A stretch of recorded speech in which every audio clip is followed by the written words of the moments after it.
Abdullah bin Tok Almari, Honorable Minister of Economy and Tourism of UAE and Chairman of Investopia. We also welcome Sri T.G. Bharat Garu, Honorable Industries and Commerce, Food Processing Minister of Andhra Pradesh. Also, Sri K. Vijayanand Garu, IAS, Chief Secretary of Andhra Pradesh. Mr. R. Mukundan, President Designate, CII and Managing Director and CEO, Tata Chemicals Limited. And we also welcome Mr. Yusuf Ali MA, Chairman and Managing Director, Lulu International.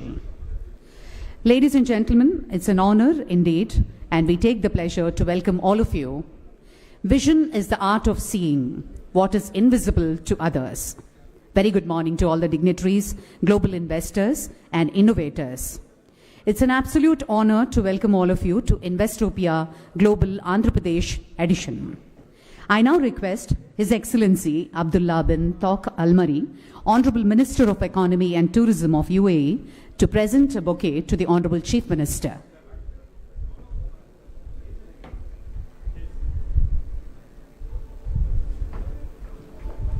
And I also request His Excellency to present a bouquet to all the other dignitaries on the stage.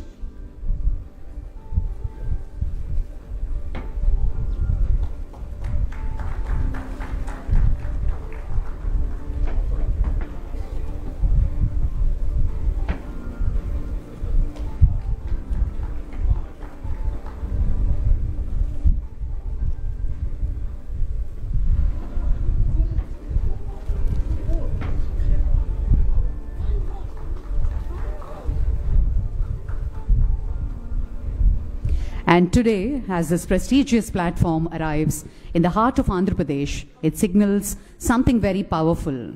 The state is ready for the global stage. Its coastline advantage, and also this land is not just resources, but also resilience, reinvention. And today's conversation will spark a new idea, and we take the pleasure to welcome all of you on this very special occasion. I request our Honorable Chief Minister, Sri Nara Chandrababu Naidu Garu, to please light the ceremonial lamp and begin the proceedings.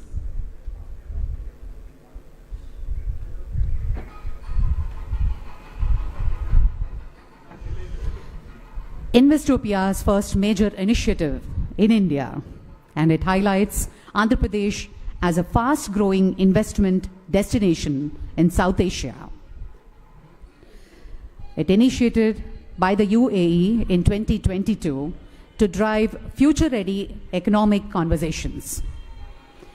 It serves as a catalyst for cross-border investments, innovation, and collaborations, connecting global investors with emerging markets.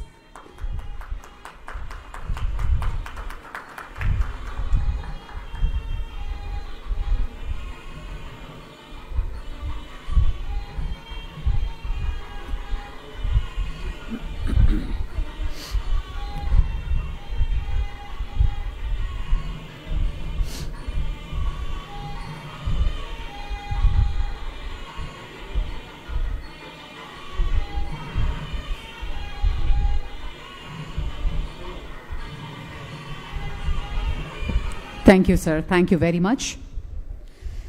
Well, ladies and gentlemen, the significance of Andhra Pradesh addition, Investopia's first major initiative in India, and it highlights Andhra Pradesh as a fastest growing investment destination in South Asia. Andhra Pradesh's strong infrastructure, ports, skilled workforce, and policy support have made it a focal point for global investors.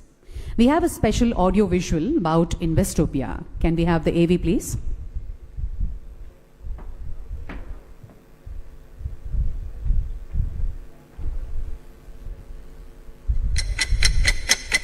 Something new, something will add value to your thinking, will add value to the aspects of your investments. Investopia doesn't exist in the English dictionary, so we made up a new word. So we brought the word invest and the word utopia together. We are shaping the new economy, harnessing mega forces. We ranked second behind the US in greenfield investments. We grew by 28%. We doubled our FDI inflow. We doubled our FDI outflow. We doubled our GDP growth. Abu Dhabi stock market is now about 1.6 trillion dirhams. I think the energy transition is not just energy, it is socially as well that really brings us into it.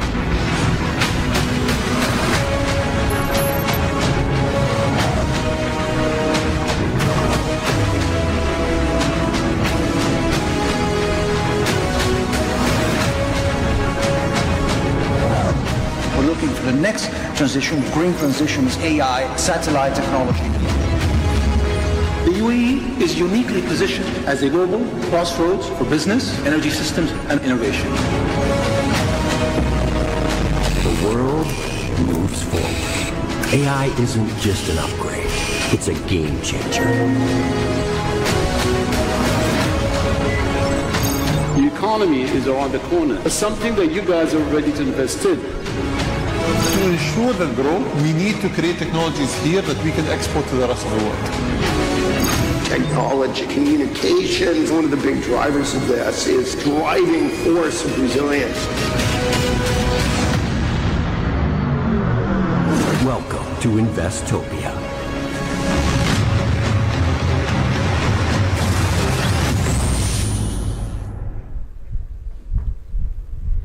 A huge round of applause, ladies and gentlemen. Investopia, the first ever investment destination and the biggest, fastest growing investment opportunity in Andhra Pradesh.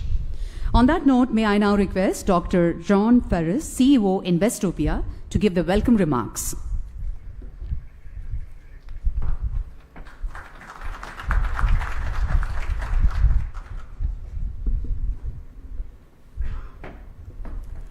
Your Excellencies, Honorable Chief Minister, Honorable Ministers, distinguished guests, ladies and gentlemen, good morning. And welcome to Investopia Global Andhra Pradesh. It is truly an honor to be here with you today in this vibrant city among distinguished audience at the heart of a state that is fast emerging as one of India's most favorable investment destinations.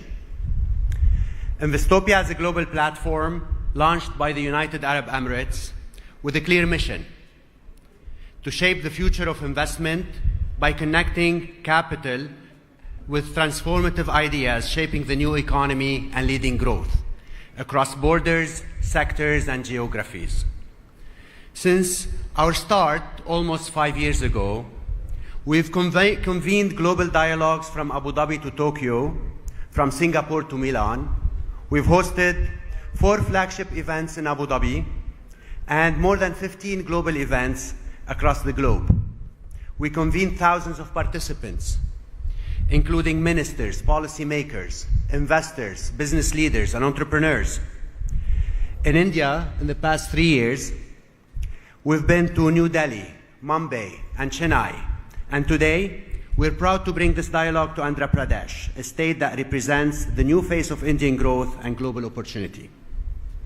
Distinguished guests, the UAE and India share a relationship that is not only strategic, but increasingly transformational. This partnership is grounded in shared values, mutual trust, and a joint ambition to shape the new economy. And these foundations are crucial as we meet today at a pivotal time. The global economy is being redefined by shifting power dynamics, new trade routes, digital transformation, and the twin imperatives of resilience. Amid these changes, one thing is clear: the future will be built by those who invest with vision, courage, and collaboration. And nowhere is this more evident than in the partnership between the United Arab Emirates and India.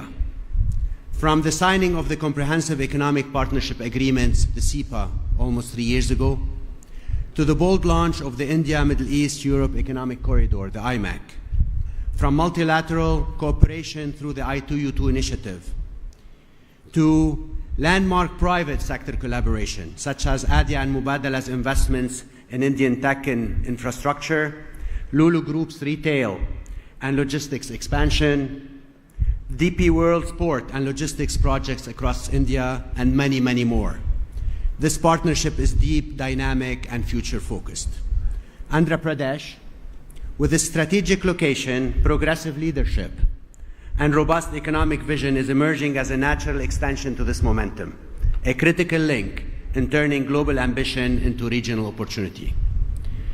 Dear colleagues, today's agenda reflects these priorities, with rich conversations on topics and themes including strengthening economic ties between India and the UAE, with Andhra Pradesh at the center, building cross-border private sector partnerships that unlock mutual growth, advancing the Indo-UAE food corridors and agri-tech innovation, and collaborating on AI and digital transformation. I hope this dialogue will be inspiring to the 350 participants that have registered in this event.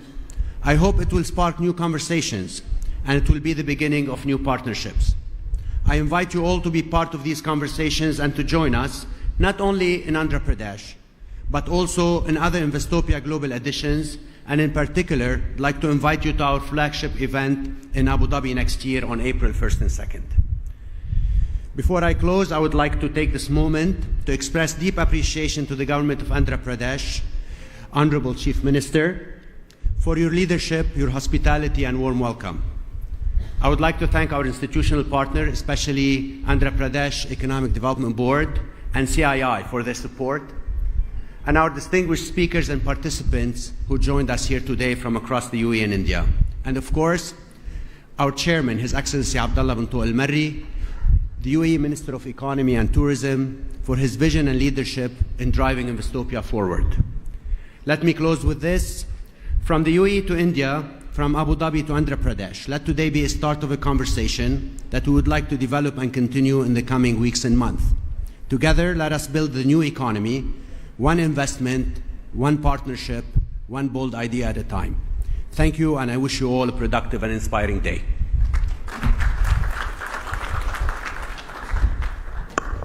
Absolutely, Dr. John Ferris. Thank you very much from Abu Dhabi to Andhra Pradesh.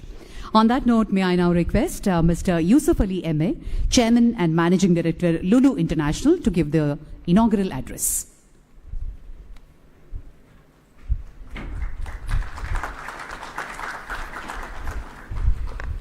Bismillahir Rahmanir Rahim, in the name of God, the most merciful, the most beneficent. Honorable Chandrababu Naidu Garu, Chief Minister of Andhra Pradesh, dynamic Chief Minister, and His Excellency Abdullah bin Al Marri, Honorable UAE Cabinet Minister of Economy and Tourism, Dr. Jean, CEO Investopia, Mr. Mugundan, CII, Honorable Minister of Industry, Honorable Chief Secretary, Honorable Secretary, Investment, United Arab Emirates, and also Secretary General of UAE Investment Council, Mr. Adib Ahmed, CEO Lulu Financial, friends, brothers and sisters. I am very happy to be here in this beautiful, historical city of Vijayawada and to be a participant in this inaugural session of Investopia Global Event. Investopia is continuing to be a great event providing platform for global engagement and collaboration, connecting governments, investors, and business leaders to new economic opportunities. As we all know, this state of Andhra Pradesh, under the leadership of Chandrababu, Honorable Chandrababu Naidu Garu, is progressing day by day in all areas. This is the reason why many foreign investments are coming to state of Andhra Pradesh. I still remember our first meeting with the Honorable Chief Minister for the very first time in Davos at the World Economic Forum. Honorable Chief Minister asked me what you can do for Andhra, what investment that you can do for Andhra. I told that I'm a retailer and I'm constructing shopping malls all over the world and also in India. You've got India's biggest shopping mall in Kochi, in my home state, Kerala. And also I am constructing a lot of shopping malls in India. How many employment a shopping mall can give? I said 5,000 to 8,000. Now in Cochin, 8,230 people today working in our shopping mall. All my friends can go and see. I proposed to construct a modern mega shopping mall in Visakhapatnam and invited Honorable Chief Minister. So Honorable Chief Minister asked me, how you can convince me that you can construct a beautiful shopping mall. So I invited Honorable Chief Minister to Cochin to see my shopping mall. Honorable Chief Minister, along with his team visited Kochi to see our shopping mall and other developments and convinced himself. As a man of action, Honorable Chief Minister is a technocrat, leader, and visionary Chief Minister who always has welfare of his state and give employment to common people in his mind. Earlier, we could not start our project due to the reasons beyond our control. Now, when the Chief Minister came back to power, we visited Andhra Pradesh to reconfirm our support to the state and thought about our investments. We will start the construction of our shopping mall in Visakhapatnam soon. 5,000 to 8,000 people will get employment, I promise you. The project upon completion will provide employment opportunities for residents. We are also in the final stage of starting a food processing plant at Vijayawada, as a lot of raw materials are available in the state. So when we go and start food processing, we have got about 38 food processing plants all over the world, from America to Europe to Far East, and also in India. So we need raw materials. So raw materials are available in the state of Andhra Pradesh. This will help farmers, government, and we also want to ensure uninterrupted supply for our 285 shopping mall, hypermarkets all over the world. We are also opening hypermarkets in Vijayawada and other cities in Andhra Pradesh. This project will also bring valuable foreign exchange to the government of India and also to Andhra Pradesh. Already we are exporting a huge quantity of fruits and vegetables from this state to feed our hypermarkets in GCC countries, Egypt and other places. Let me take this opportunity to reassure our commitment to the state of Andhra Pradesh. I also thank Honorable CM and the government for all the valuable support being extended to us. As a resident of United Arab Emirates, past more than 50 years, I am very happy that our dear His Excellency Abdullah bin Kalmarri, Honorable UAE Cabinet Minister of Economy and Tourism, is here with us today. As we all know, after the historic visit of Sri Narendra Modi ji, Honorable Prime Minister of India to UAE, and His beloved His Highness Sheikh Mohammed bin Zayed Al Nahyan, President of UAE to India, the bilateral, cultural, economic and commercial relationship between both the countries have totally moved to a different level. As we hear the Secretary of Investment also here, directly from the Ministry of Investment. Today, both the countries are among each other's top trading partners.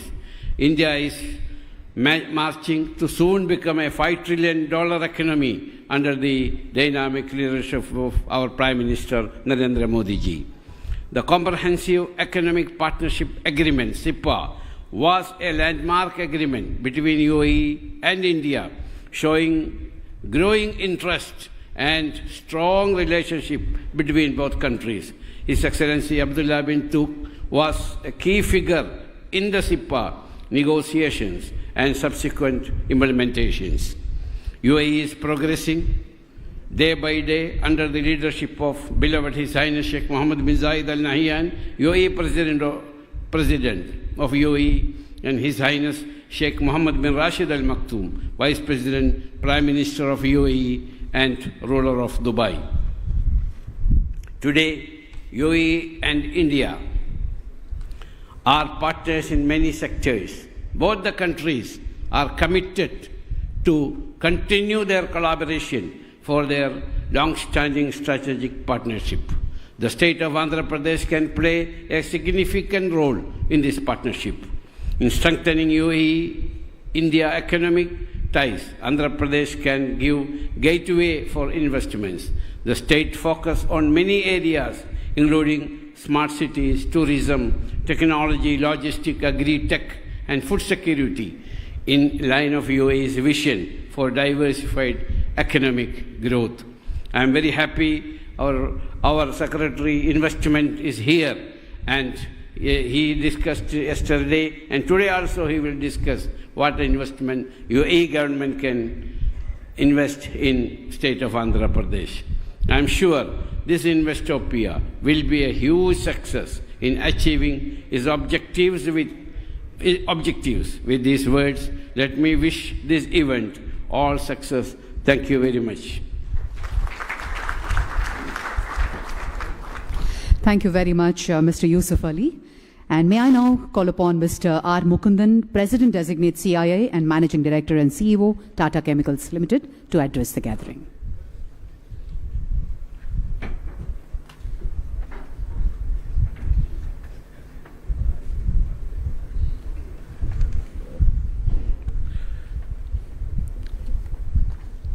Your Excellency Abdullah bin Tuk Al Mari, UAE Minister for Economy, Tourism and Chairman of Investopia, our beloved and Honorable Chief Minister, Sri Chandrababu Naidu, Dr.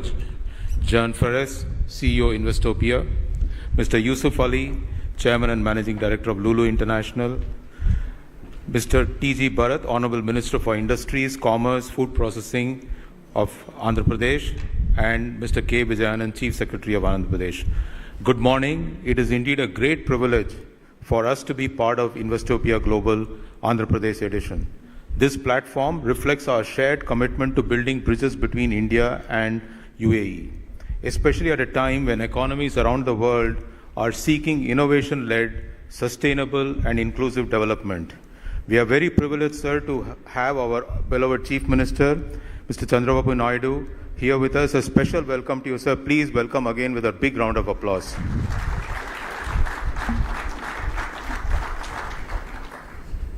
I'm also extremely delighted that this edition is being held in Andhra Pradesh, a state which truly epitomizes innovation, entrepreneurship, and forward-looking governance. Please put your hands once again for His Excellency Abdullah bin Tuk Al Mari and welcome him once more. Excellencies, the India-UAE relationship is amongst the most comprehensive, future-oriented strategic partnership in the world. It is actually rooted in century-old trade and cultural ties. It has evolved to become a robust framework of cooperation across trade, investment, energy, digital economy, innovation, and human capital. It is a major catalyst behind of this change has been the SIPA, signed in 2022, and in FY 23-24 alone, the non-oil trade has surged beyond 50 billion, demonstrating SIPA's real and tangible impact. The themes of Investopia align closely with strategic priorities of both India and UAE, and with CII's vision for fostering deeper bilateral cooperation. Thanks to UAE Ministry of Economy, CII became a MOU partner of Investopia in 2024. His Excellency suggested we hold Investopia Roundtable in key cities, sir, in India year on year. We are very excited and we have accepted this immediately and we are continuing this process. Coming to today's Investopia in Andhra Pradesh, let me share a few thoughts. We have a very dynamic Chief Minister in Mr. Chandrababu Naidu, who is pro-industry, pro-investment. As one of the India's fastest growing state, Andhra Pradesh offers compelling proposition to UAE investors seeking to tap into scalable industries and robust growth potential. I can say that because we have also invested in this state and will continue to invest in this state. So if you want to follow some of the leaders and follow the money. This Investopia thus serves a platform to encourage local industries to integrate into global value chain, access international market, especially from the eastern seaboard with India's Look East policy to co-create solutions for resilient, inclusive future. So you're not just looking at India as a market, you're looking at India, ASEAN, and Far East as market based out of Andhra Pradesh. It's a big market, more than about $10 trillion as we speak today. As we celebrate the third anniversary of SEPA, we are entering a new phase of partnership marked by agility, shared ambition, and mutual prosperity. And this relationship will go beyond trade and would also build into innovation and sustainability. CIA values this partnership, and I take this opportunity to highlight few key areas for immense collaboration. Number one, food security remains a key priority for both India and UAE, and our collaboration on this domain will take us further. And a significant step in this direction has been UAE's pledge to invest $2 billion into food products across India. This will boost employment. This will also boost the food processing sector. And sir, I think this is a great state to put investment in food processing. This is the food ball of India. In fact, this is a spice ball of India and chili capital of India. So many things happen here. And many friends from the agro-processing industry are here as members, and they would vouch for this. There is also considerable scope for India and UAE to collaborate on smart agriculture and agri-tech innovation, including drone, AI, precision farming, vertical farming, and hydroponics. And this will provide solution not only for India, but also to do agriculture in UAE's arid climate and support India's initiative to feed sustainability to the expanding urban population. The second area would be the collaboration on green tech and sustainability. This partnership, which focuses on renewable energy, would bring us closer together to transition to low carbon economy. There is immense potential for joint initiatives and transfer the technology on energy. This would enhance energy security, but also create a regional model for energy cooperation. 3, India and UAE have a unique opportunity to foster future of digitization. And actually, Andhra Pradesh is mentioning to His Excellency that this provides the biggest human capital within India. You go anywhere, there are only people from Andhra who are in IT and tech industry. So I think I told him to take the help and foster the development of digital infrastructure to move forward in this whole, and also bridge the digital divide, enabling service to millions. Finally, I want to add space sector, where I think ISRO could complement UAE's ambition for space program, including Mars mission, lunar rover projects, and both countries could explore satellite-based systems for agriculture, disaster management, and urban planning. I thank you all for being part of this Investopia Global in Andhra Pradesh. I'm confident that the conversations and connections made here will go a long way in strengthening the dynamic trade between India and UAE, and especially the state of Andhra Pradesh. Thank you all once again for being here. Thank you very much, Mr. Mukundan. I now request Shri K. Vijayanand Garu, IAS, Chief Secretary of Andhra Pradesh, to give his inaugural address.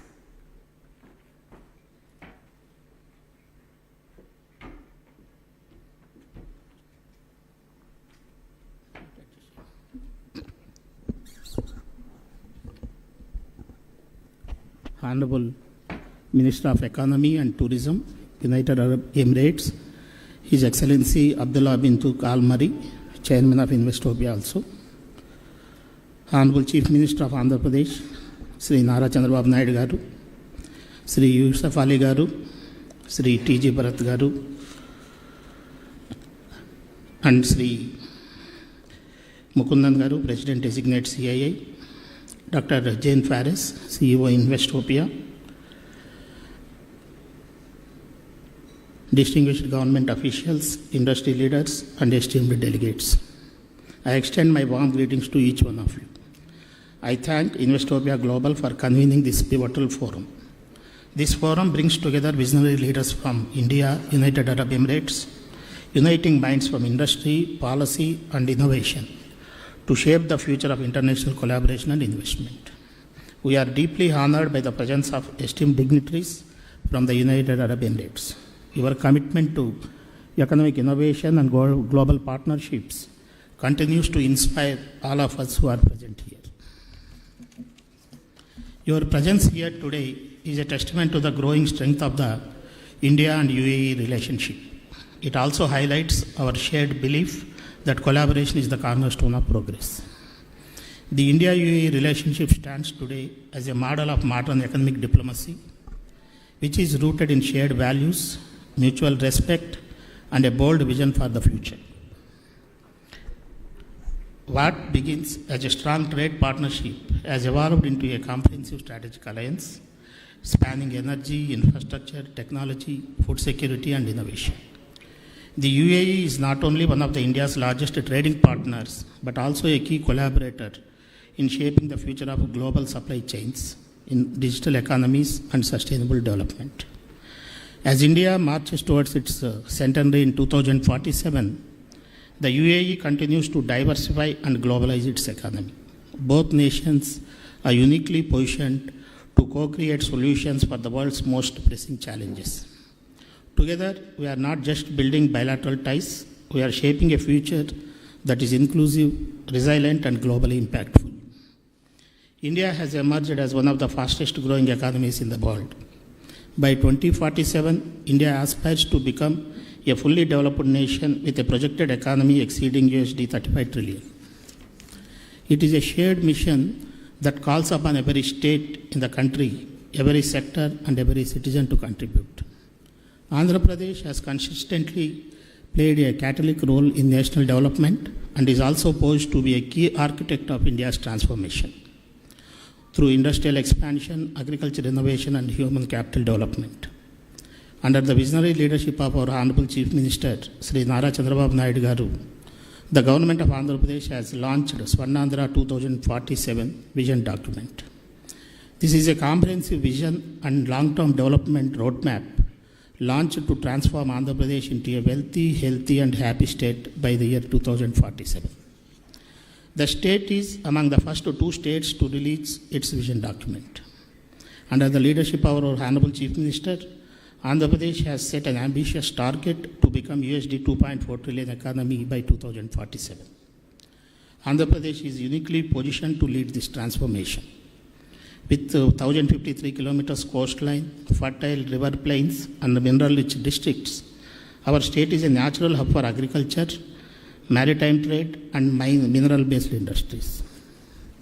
Over 50,000 acres of land bank near 3 major industrial corridors are available for rapid industrial development. Andhra Pradesh is also poised to become a national leader in green energy and renewables. We are ready to pioneer India's transition to be a sustainable economy. With 2/3 of our population in the working age group, we have a powerful engine for growth.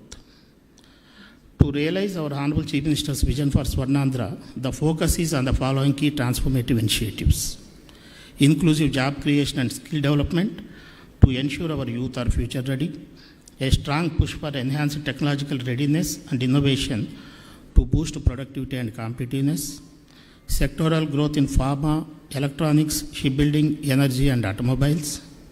The Honorable Chief Minister's public-private people's partnership governance model places citizens' welfare at the center.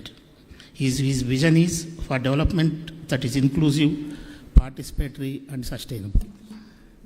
The government of Andhra Pradesh is proactively aligning its policies with national goals and global trends. This approach is supported by a dynamic monitoring and implementation framework that ensures accountability and investors' confidence. Key reforms were introduced to improve ease of doing business, strengthening industrial approvals, and attract investments. Some of the major policies introduced by the government are Industrial Development Policy, MSME and Entrepreneur Development Policy, Food Processing, Electronics, Sustainable Electrical Mobility, Semiconductor and Display Fab Policy, Drone Policy, IT and Global Capability Centers Policy, Tourism Policy, and Maritime Policy. In addition, Andhra Pradesh is significantly expanding its renewable energy capacity with new investments in solar, wind, and green energy projects. The state is positioning itself as a national leader in green energy transition. The Integrated Clean Energy Policy 2024 was introduced to position Andhra Pradesh as a national leader in the energy sector. These policies aim to attract investments, boost exports, and create jobs across high potential sectors. In Andhra Pradesh, we believe the speed is the new scale. The state has built a reputation for streamlined approvals and digitally enabling governance that accelerates project execution. With the dedicated single window systems, proactive policy frameworks, and real-time grievance redressal platforms, Andhra Pradesh ensures that investors experience not just ease, but speed of doing business. Andhra Pradesh is also emerging as a tech-forward state with initiatives in quantum computing and AI, drone innovation, etc. Andhra Pradesh has already secured 9.5 lakh crores in committed investments, which are expected to generate around 8.5 lakh jobs in the coming years across multiple sectors. I am also proud to share that our Honorable Chief Minister, Sri Nara Chandrababu Naidu Garu, has recently unveiled the Green Hydrogen Valley Declaration, an ambitious initiative that outlines a comprehensive roadmap to build India's largest ecosystem for green hydrogen production, research, and application. This visionary initiative aims to position Andhra Pradesh as a pivotal hub in India's green economy transition, attracting global investments, fostering innovation, and accelerating our journey towards climate resilience and energy independence. As we look ahead to the journey to Swarnandhra 2047, it cannot be undertaken by government only. It requires collaborative leadership, strategic investments, and global partnerships, especially with visionary nations like United Arab Emirates. Today's forum is a powerful platform to forge new alliances, share insights, and co-create solutions. I urge all the participants to engage wholeheartedly and ensure that the outcome of today's deliberations translate into impactful actions on the ground. Once again, I extend my heartfelt welcome and wish the deliberations of this forum a grand success. Thank you. Thank you, sir. Thank you very much. On that note, may I now request our Honorable Industries and Commerce and Food Processing Minister of Andhra Pradesh, Sri T.G. Bharat Garu, to address.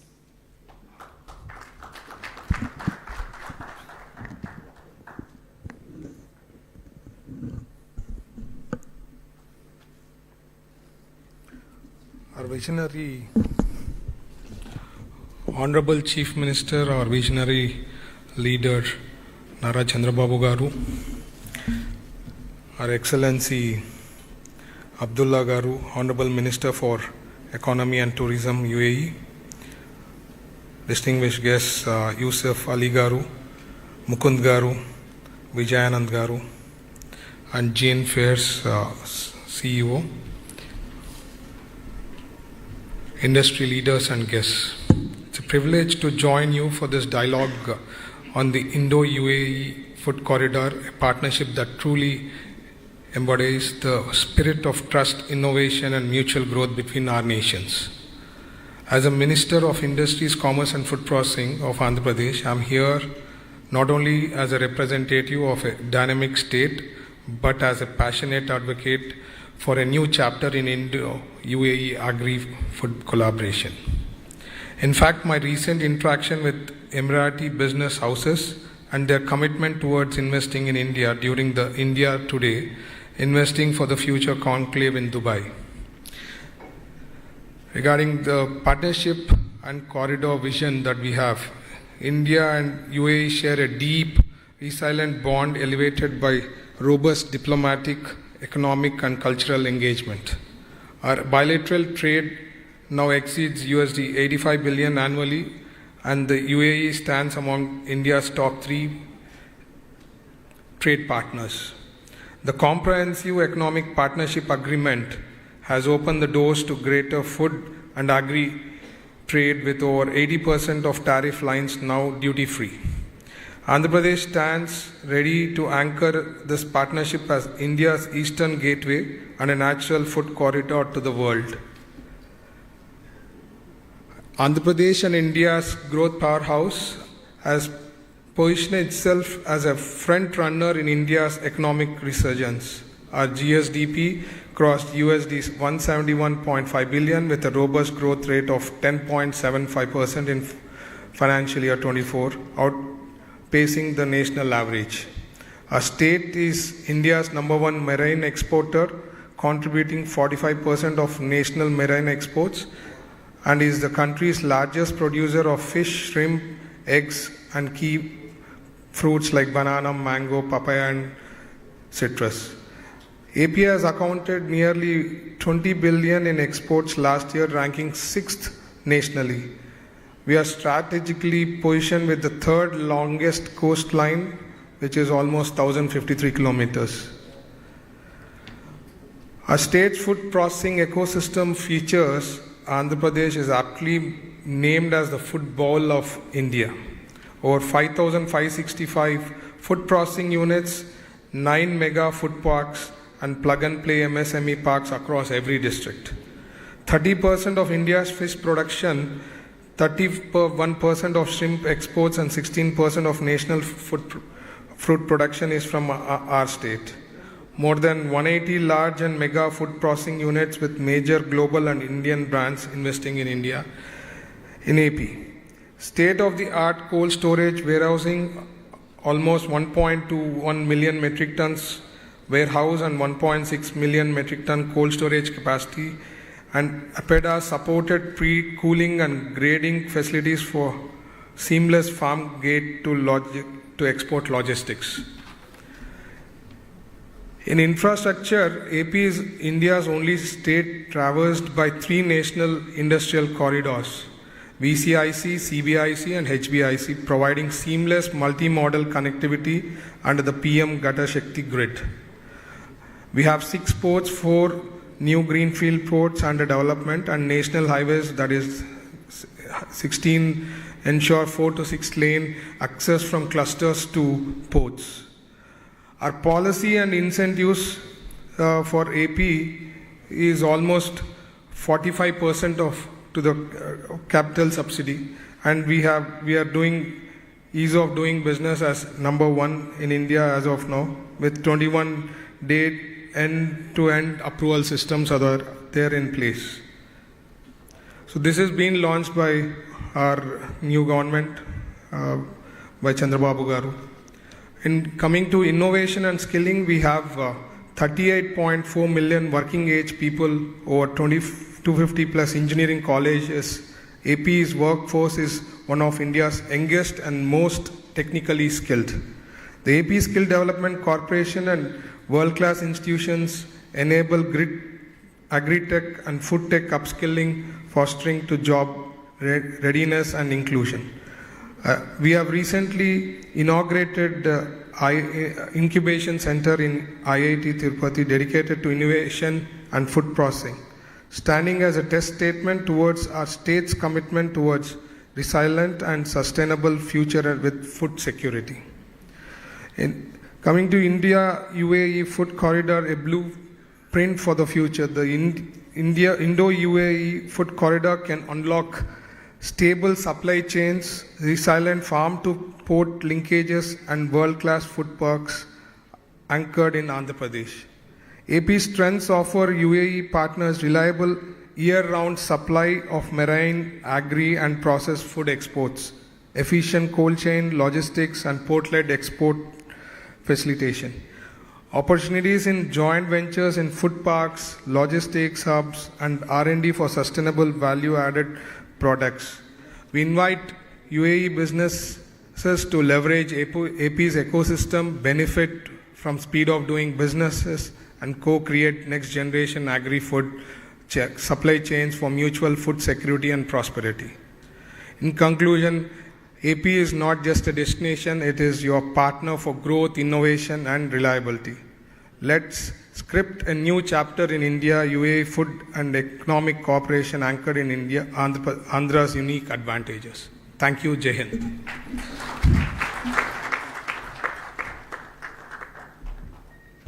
Thank you, sir. Thank you very much.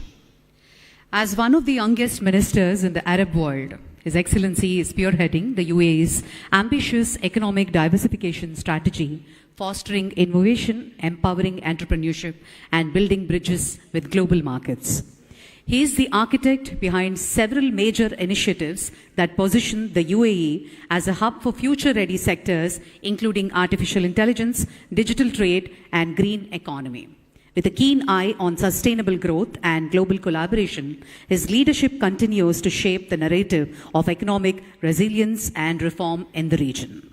Let us hear from a leader who truly embodies the UAE's spirit of progress and prosperity. His Excellency Abdullah bin Tawq Al Mari.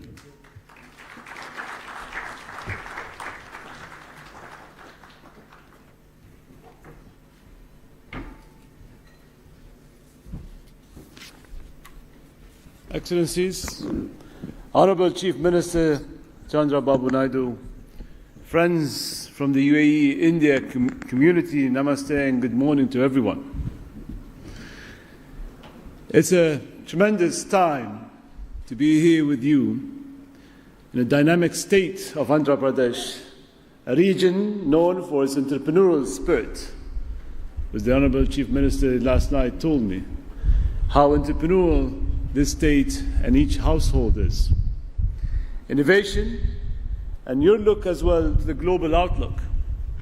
On the behalf of the United Arab Emirates and Investopia, I extend my deepest appreciation to our Indian partners for continued friendship and strategic collaboration, and more specifically to CII, who have supported Investopia third year in a row.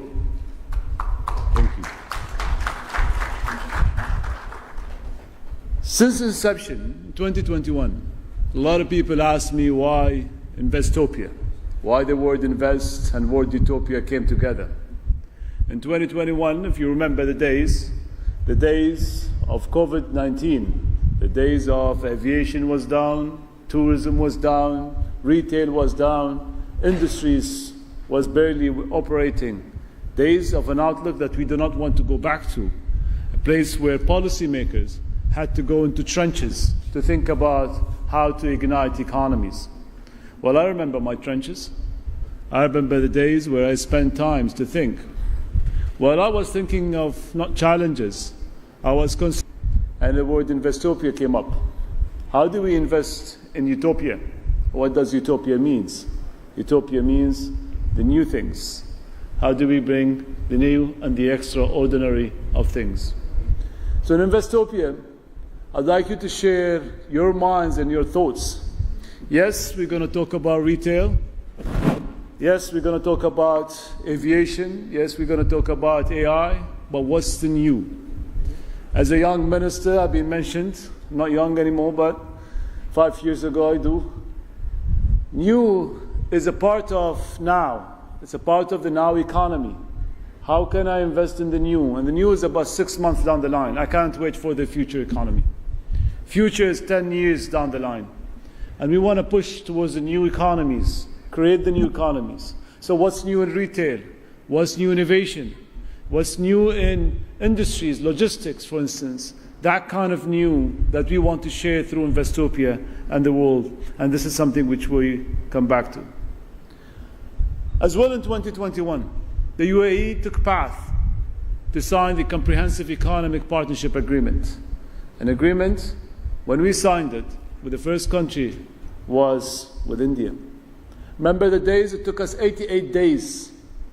Now, 88 days in any SEPA is impossible. Always possible. Because there is partnership, there is friendship, and there is this vision goal between our leadership. Now, to take 88 days and to implement, and 3 years down the line, here we are today. Let me give you a couple of numbers. Our non-oil grew by over 20.5%, reaching about 250 billion dirhams. India was the UAE top non-oil export destination, accounting for 13.5% of our total exports, with 75.2% year-on-year growth. We are India third largest trading partner globally, and we expect bilaterally non-oil trade to surpass more than 100 billion annually by 2030. We have KPIs on this, and we want to move very fast, which is 3 years down the line. But that's just not about the numbers. It's about the quality and the focus on the future of our cooperation. We're jointly exploring many things: green energy, digital transformation, AI, advanced manufacturing, and space.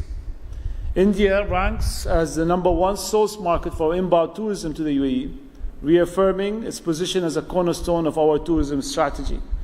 In 2024, the total number of Indian tourists visiting the UAE reached 4.2 million, marking a significant increase from 3.7 million in 2023. Moreover, more than 641 flights operating weekly between the two nations. Air connectivity is the most important and a strong enabler to people and business ties. I always say, if you want to move an idea, you want to move a technology, you want to move investment, you need to move humans first. They come with ideas, technologies, and money. On investment, UAE has already committed and contributed to $16 billion in FDI to India. And Indian businesses are now the largest foreign business community in the UAE, with over 267,000 firms registered and operating in various sectors and industries. This is just not a partnership. It's a shared economic ecosystem. But here, we're not talking just about India. We're going to talk about Andhra Pradesh, a state where I met the Chief Honorable Minister back in Davos. It took me 5 minutes. And I met this visionary leader who said, "Come to Andhra. I'll show you Andhra Pradesh the way it should be." This was January. Today we're in July. 6 months down the line, here we are. Thank you.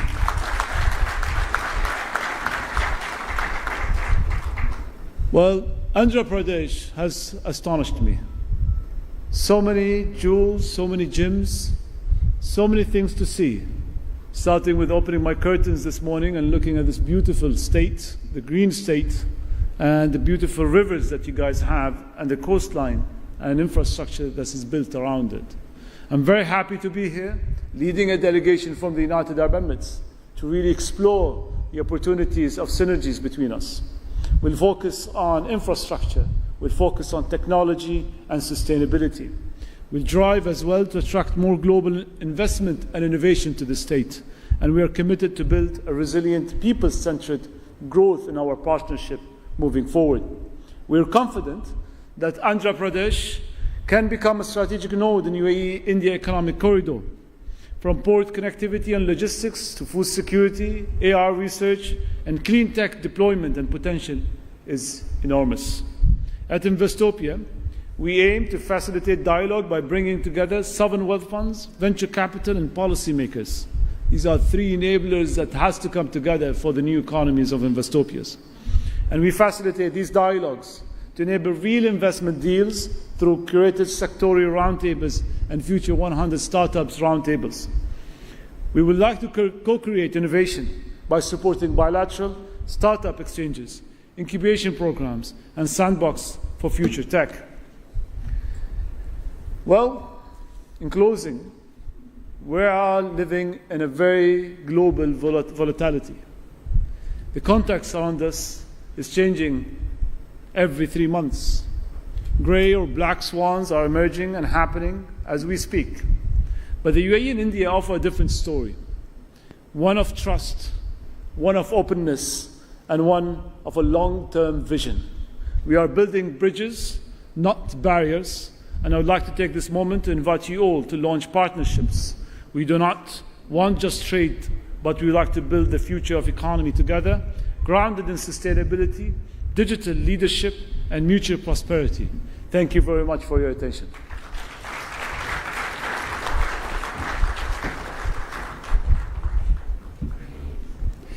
Thank you very much, His Excellency. Ladies and gentlemen, today is not just another moment in our state's timeline. It's the dawn of a new chapter, the return and a dream of our visionary leader. a leader whose name is synonymous with progress, innovation, and futuristic governance. Under his dynamic leadership, Andhra Pradesh has not just only dreamt big, but is now delivering bigger. From reviving Amravati as a world-class capital city to bringing back global investors' confidence, from digital governance and IT empowerment to youth-led development and smart infrastructure, he has refined what good governance truly means. Ladies and gentlemen, please put your hands together. Our Honorable Chief Minister, Sri Nara Chandrababu Naidu Garu's inaugural address.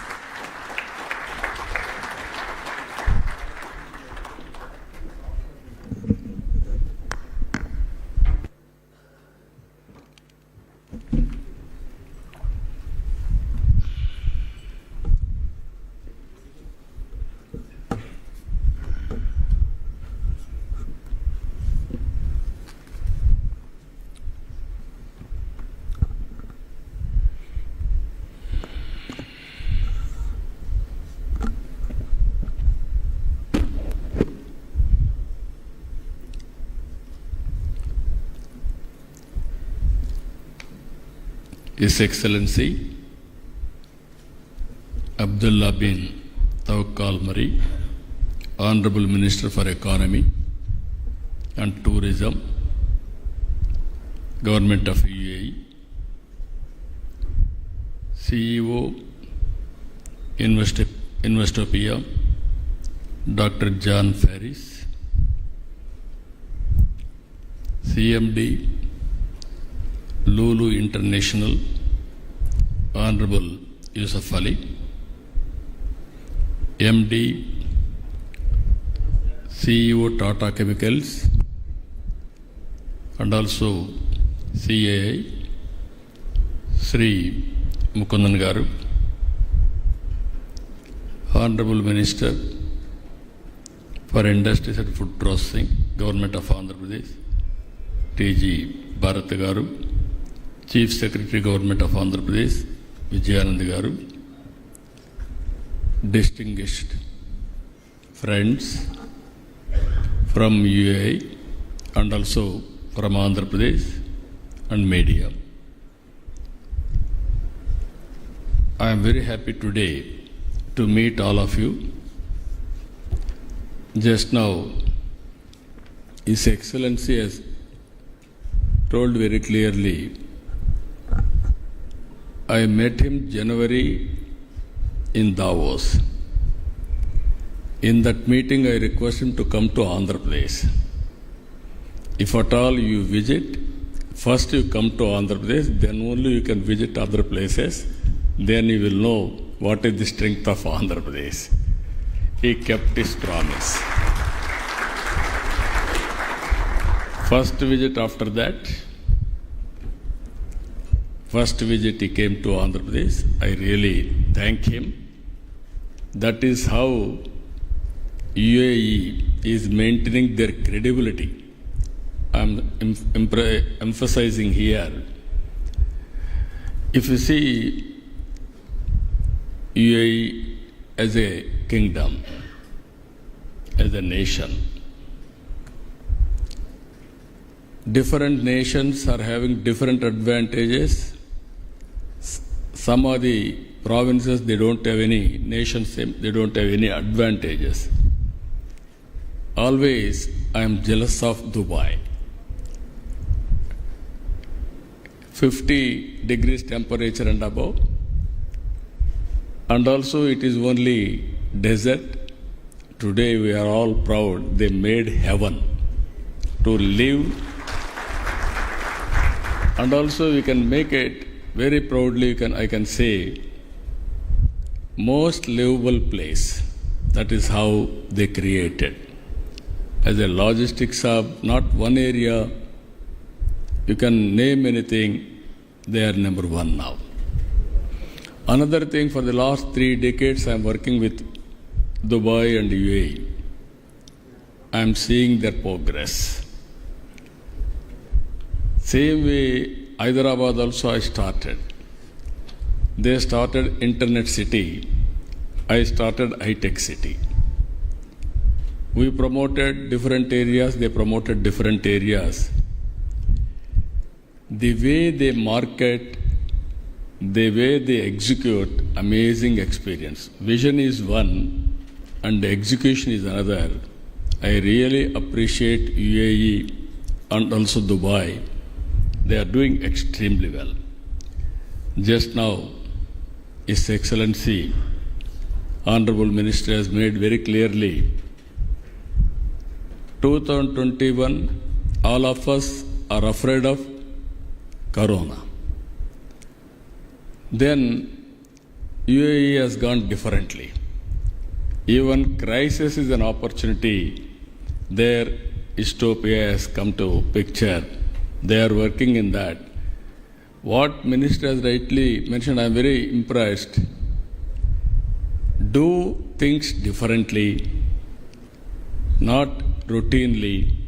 That is where new things, every day if you do, you can reach new heights. I really appreciate him. Vision is very clear, very, very effective vision. Regarding to India and also UAE, we are having very good relations. UAE, if you can see, around 1.1 crore population. 40% are Indians. Nearly 38% in UAE are Indians. We are contributing for UAE growth. I really appreciate this gesture also. And also you are providing opportunities for Indians in UAE. Even government of His Excellency and delegates, you are all aware. You are all very shrewd business people. Wherever opportunities are available, entrepreneurs will move that place. I am assuring you, India is one place. Nobody can ignore. If you see here, after India started economic reforms late, that is 1991. 95, technology revolution has come. We have taken first more advantage. Today, we had another advantage, demographic dividend. It is a windfall gain for us. No other country is having this advantage. Only other countries are suffering aging problem, where India is having advantage of demographic dividend. It will continue another 20-25 years. If you in the near future, hundreds of years, India's era. We are very fortunate again. Right time, right leader, at right place. That is our Honorable Prime Minister Narendra Modi. He is very strong leader. With all these things, India is having very good advantage with the UAE, and also your agreements we have seen as on today. Last year 24-25, $100 billion US trade between India and UAE. Even Andhra Pradesh, very small amount, 1.45 billion US, 12,500 crores. Here I wanted to mention, we have prepared an ambitious plan. It is possible. We are all in inspiring time. Around 1999-2000, I prepared vision for Andhra Pradesh. That was combined state of Andhra Pradesh, Vision 2020. Today, all my vision has become a reality. Anyway, Honorable His Excellency is going tomorrow to Hyderabad. That was part of my vision. I developed there. You name anything today. Most livable city in the country is Hyderabad. That was planned from 1995 onwards. Even MR is also there, and so many people have contributed for that great city. Now we are planning, Government of India, Narendra Modi garu is planning Vikasit Bharat 2047. As on today, we are fourth largest economy. For the last 10 years, from 11th place, we are able to reach 4th place.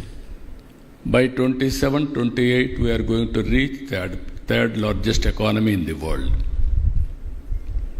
I am assuring you, India is going to become developed nation. Our aim is to become number one economy in the world by 2047. That is our mission, that is our vision. We are working in that direction. Today, again I am telling you, we are inspiring time. I have seen technology. I promoted mid-1990s, that is 95 onwards, information technology. Now, 25 years' time, the impact of public policy, if you can go through, all over the world, every 4 IT professionals, one is from India. Among Indians, out of 4, more than 1 or 2, more or less equally from Andhra Pradesh, from Telugu community. Today I can say proudly, within 25 years, if you go to any country in the world, highest per capita income earners are Indians. Among Indians, 33% are from Telugu community in my state. That is the power of public policy. Now I am talking and also quantum valley, quantum computing.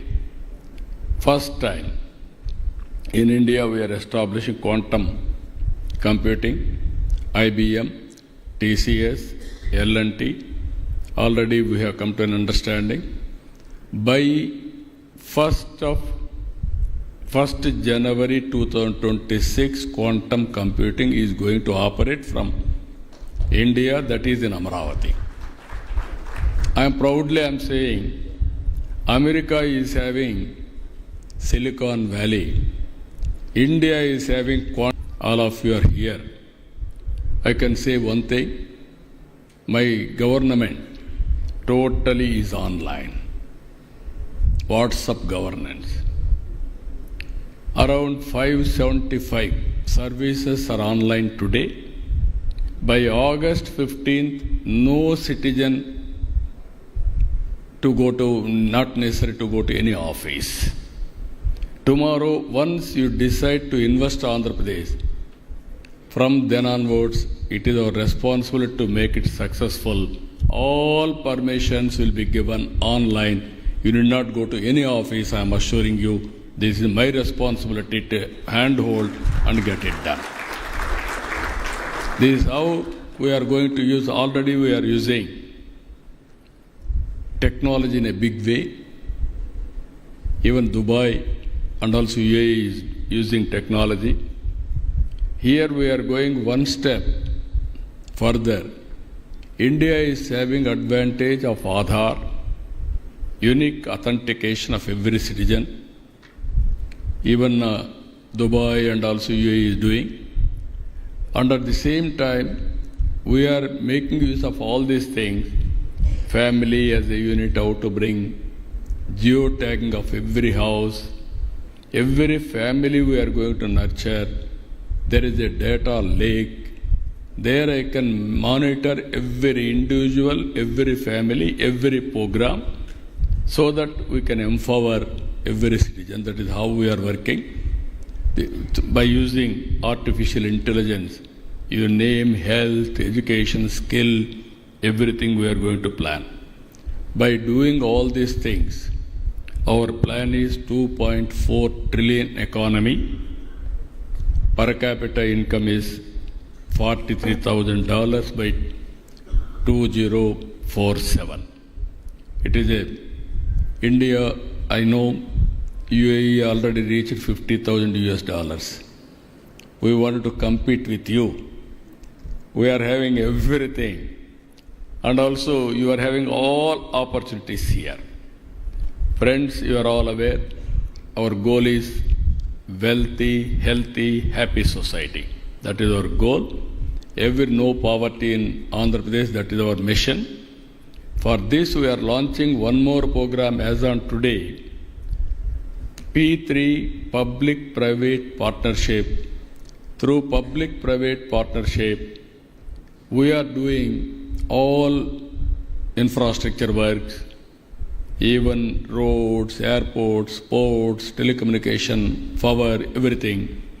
Now I am launching one more program, that is P4 Public-Private People Partnership.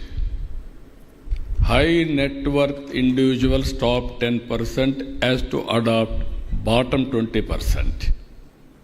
Provide bandwidth, managerial skills, handhold, timely assistance. You have to first 2029. There won't be any poor people according to World Bank standards. 100% above poverty is our aim. After that, how to reduce inequalities between haves and have-nots. That is where Dubai and also UAE government you have done extremely well. To do all these things, as on today, 24 public policies we have brought, 15 sectoral specific policies we are able to bring here. Just now, Yusuf Ali has rightly mentioned, I wanted to straighten the record. Lulu is a very demanding product. Everybody wanted to have Lulu shopping in their respective states, not only in India, globally also. I used to meet him in Davos regularly. And also at one stage, Venkaiah Naidu, before he became vice president, he used to come. He had a very good equation with him. One day he met there. I asked him to come to Andhra Pradesh. Then he told me, let us see. Because his product is very demandable, and also Lulu, everybody is asking, is calculatively moving forward. 4 or 5 times I requested him, you come. Wherever I meet, I used to chase him. I met so many times in Davos. All times I used to ask him to come to Andhra Pradesh. Finally, he asked me, why can't you come to Cochin? You see, if you like, then I will come.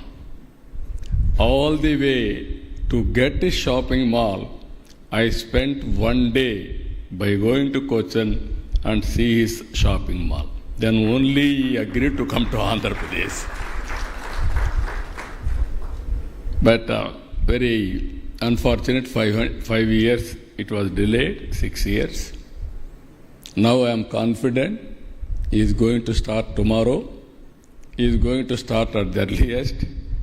And also he is going to start one more hypermall in Vijayawada. I am asking one more hypermall in Amaravati also, in the coming city also. Ultimately, Andhra Pradesh, I am assuring all friends here, I treat investors are also contributing nation building. If you invest money, then only employment will come. You invest money, then only government will get revenue. Then only I can do welfare programs. Wealth creation, investors' role is very, very important. That's why always I treat investors are partners in progress. For any government, for that matter, that is how UAE is doing extremely well. Here, we are moving ease of doing business to speed of doing business. Earlier, ease of doing business, we are number 1 continuously for 5 years. Now we have changed our gear. by doing speed of doing business. I am assuring you, everything, there is a time. Within that time, it is our responsibility to get it done. Directly, we will monitor from CMO also. We will get it done, everything. We are having all infrastructure. I am assuring you, Andhra Pradesh is the best suitable place for all of you. No other, I can say India is the best. Other states also, we are competing now. I am very happy for that, healthy competition. But Andhra Pradesh is having unique advantages. 1,000 kilometers sea coast on east part of globe from India. And also if you see, we are having every 50 kilometers one port, and also we are going to connect hub and spoke model. And also we are having airports, already 7, 8. Within an hour time, you can reach airport. It is Andhra Pradesh is very strategically located place. If you can see today, north and south has to be connected, they have to pass Andhra Pradesh. Our Vijayawada is a junction for railway. Even for roads also, it is central located in South India also, Bangalore, Chennai, Hyderabad and Amaravati. So with all these things, we are focusing on road network. Inland waterways, we are very strong. We can connect Andhra Pradesh to land states, what is what I call, from Telangana, even Karnataka, Chhattisgarh, all these places are going to connect our ports. There is a huge opportunity, I am assuring you. And also Andhra is very rich in water resources, very rich in agriculture. And also if you see logistics, and also agriculture, agro-processing, and also agriculture, we are very strong in horticulture, aquaculture, and also commercial crops, vegetables and fruits. No other state can give this type of strength for investors. Digital, technology, we are very strong. Even human resources, we are number one. I can say very, very highly skilled human resources we can provide. That is our strength. His Excellency has rightly mentioned green energy. Future is for green energy. Now our country is going to produce nearly 500 gigabit green energy by 2030. That is the target they are working. In that, we wanted to contribute 160 gigabits for green energy in the near future. We are having excellent advantage. One is solar, wind, pumped energy, and also ports. It is a deadly combination for green hydrogen and also ammonia for exports. Already, so many ports have been identified by investors. Visakhapatnam, even NTPC is going in a big way for investment. Even Kakinada, Greenco is doing one more project for green ammonia. Recently, some Britain company has come to start green ammonia in Krishnapatnam.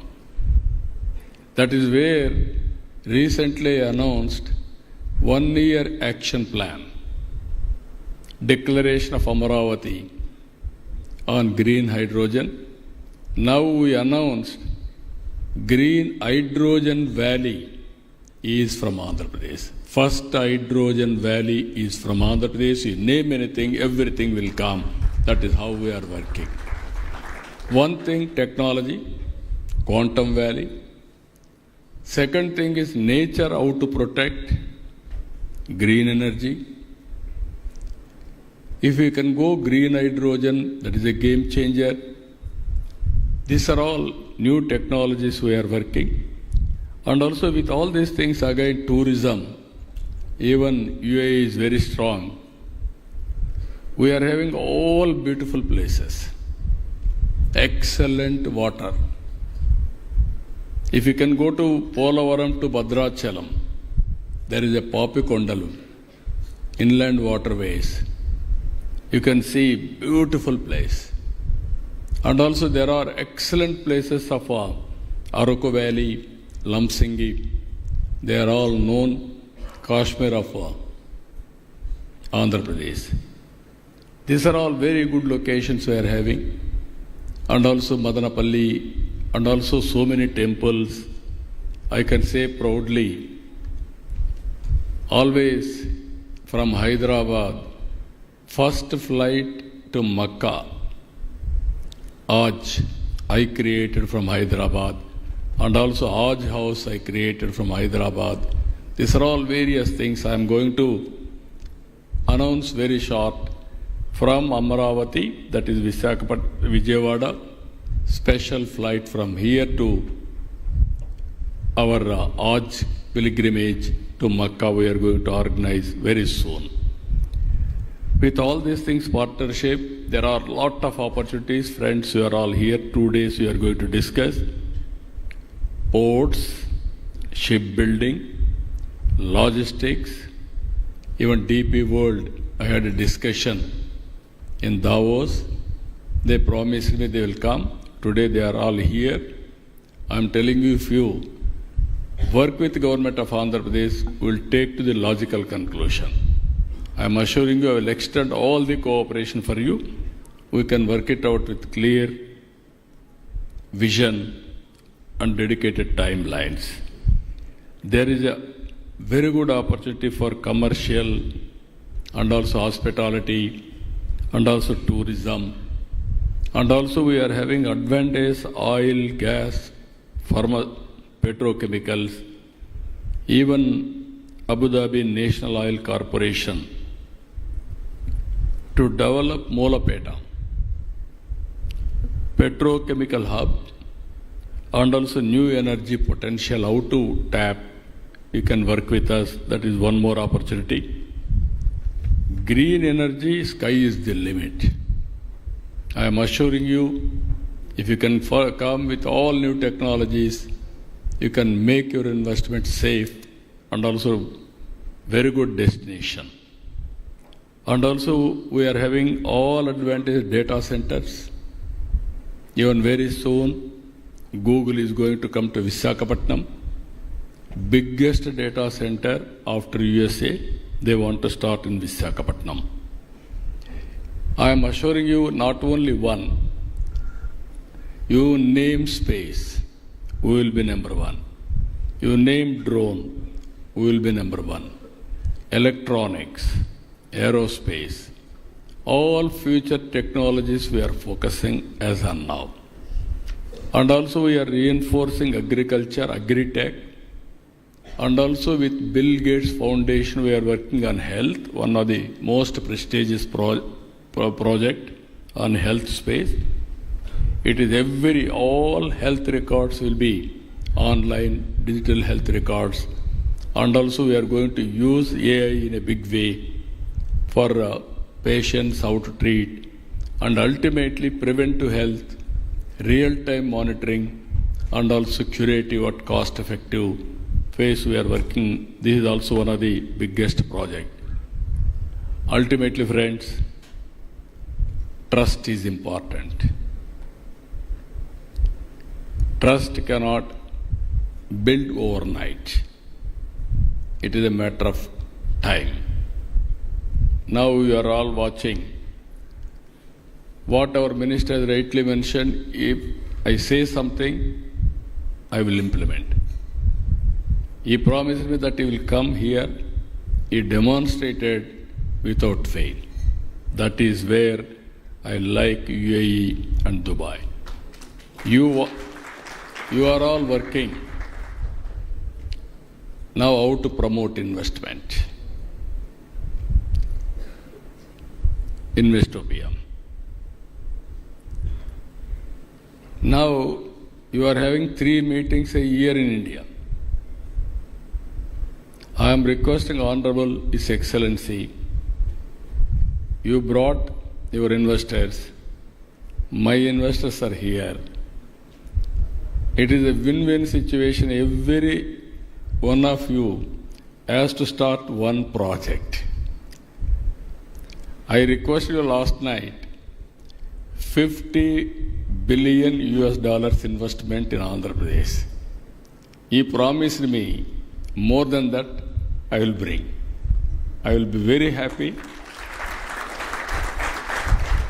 You come with project details. You are very innovative. In crisis time, you created Investopia for promoting investment. You are taking focus approach. You are going all over the world. I am very happy. 25% you spend in Andhra Pradesh.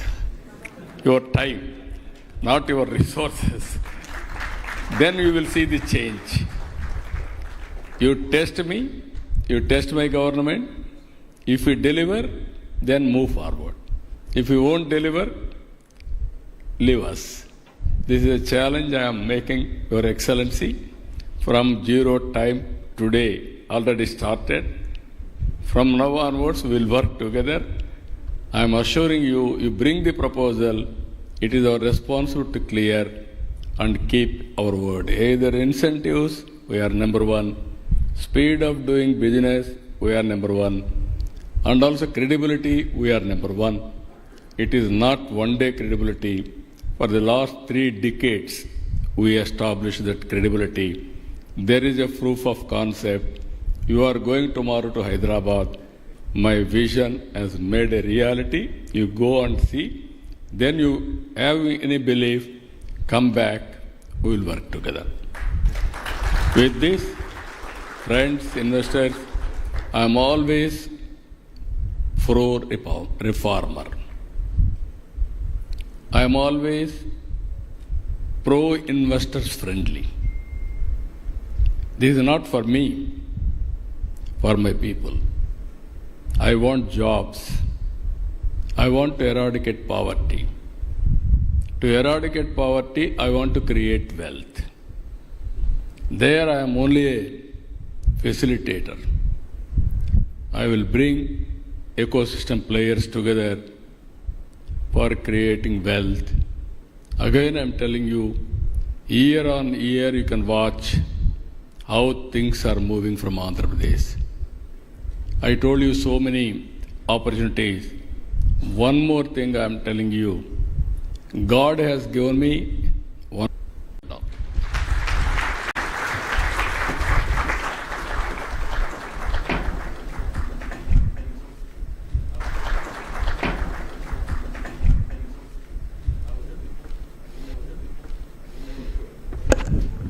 Thank you very much, sir, for that inspiring address, as always. And we now move on to a memorandum of understanding exchange between APEDP and Investopia. I request Sri Saikant Verma IAS, CEO, APEDP, and Mr. Joe Ferris, CEO, Investopia, to kindly come up onto the stage and exchange the MOUs under the presence of His Excellency and Honorable Chief Minister.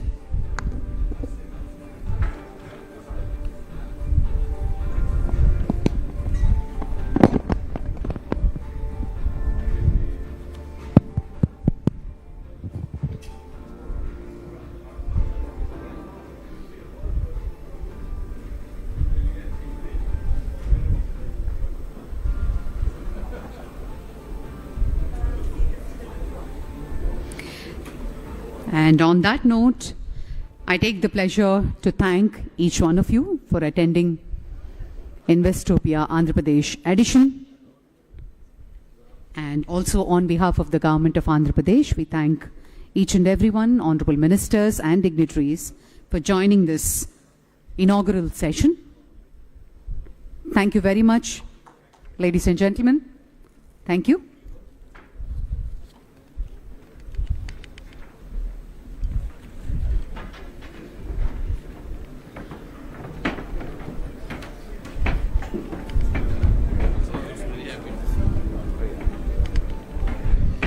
Ladies and gentlemen, we shall break for a coffee break and then reassemble for the first session, Strengthening India-UAE Economic Ties, Andhra Pradesh as a Gateway for Investment, at exactly at 12 o'clock.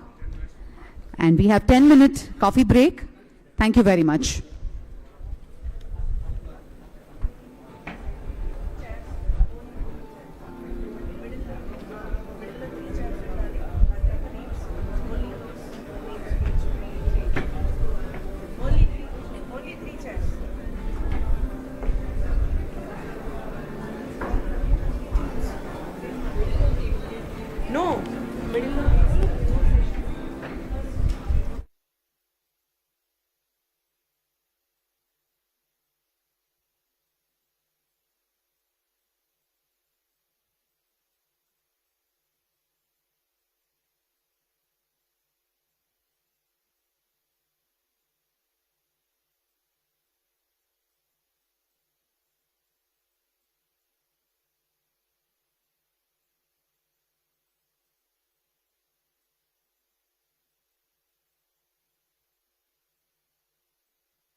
I now request bin Tok Almari, Honorable Minister of Economy and Tourism of UAE, to present a bouquet to the Honorable Chief.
Ladies and gentlemen, may I request all of you to kindly take your seats. We are about to begin the first session.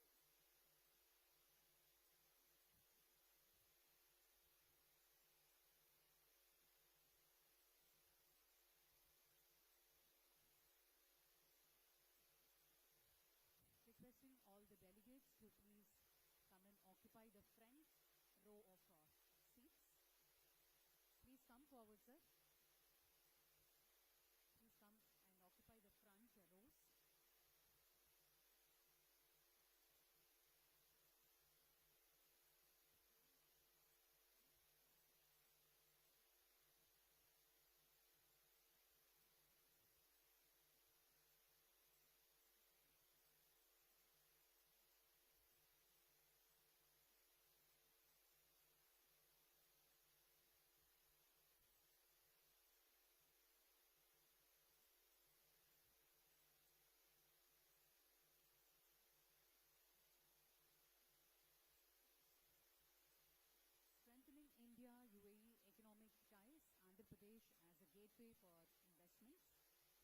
This session will highlight India-UAE collaboration in advancing trade and investment.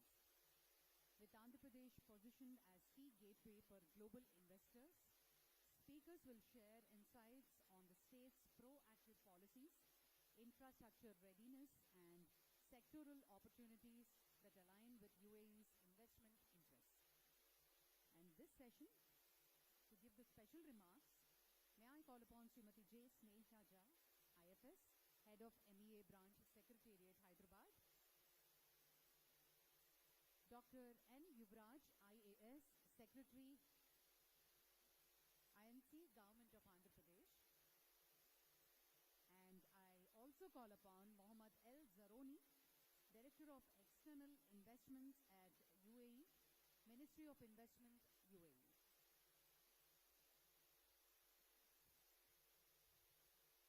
Ladies and gentlemen, may I request you to please occupy your chairs.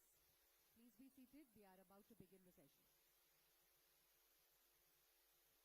Mohammad L. Zaroni, Director of External Investments. May we have you on the dais, please?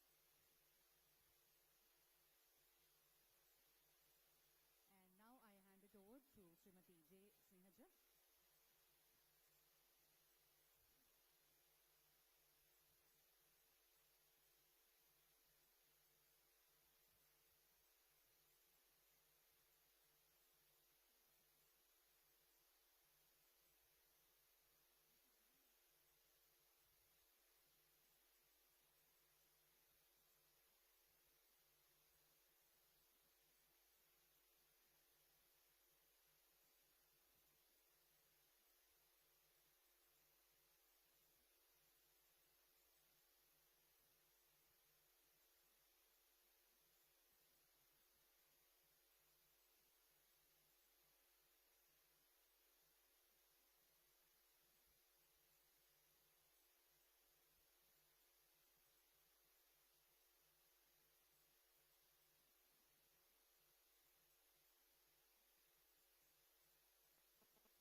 Excellencies, honorable dignitaries, esteemed delegates, and dear friends, Namaste.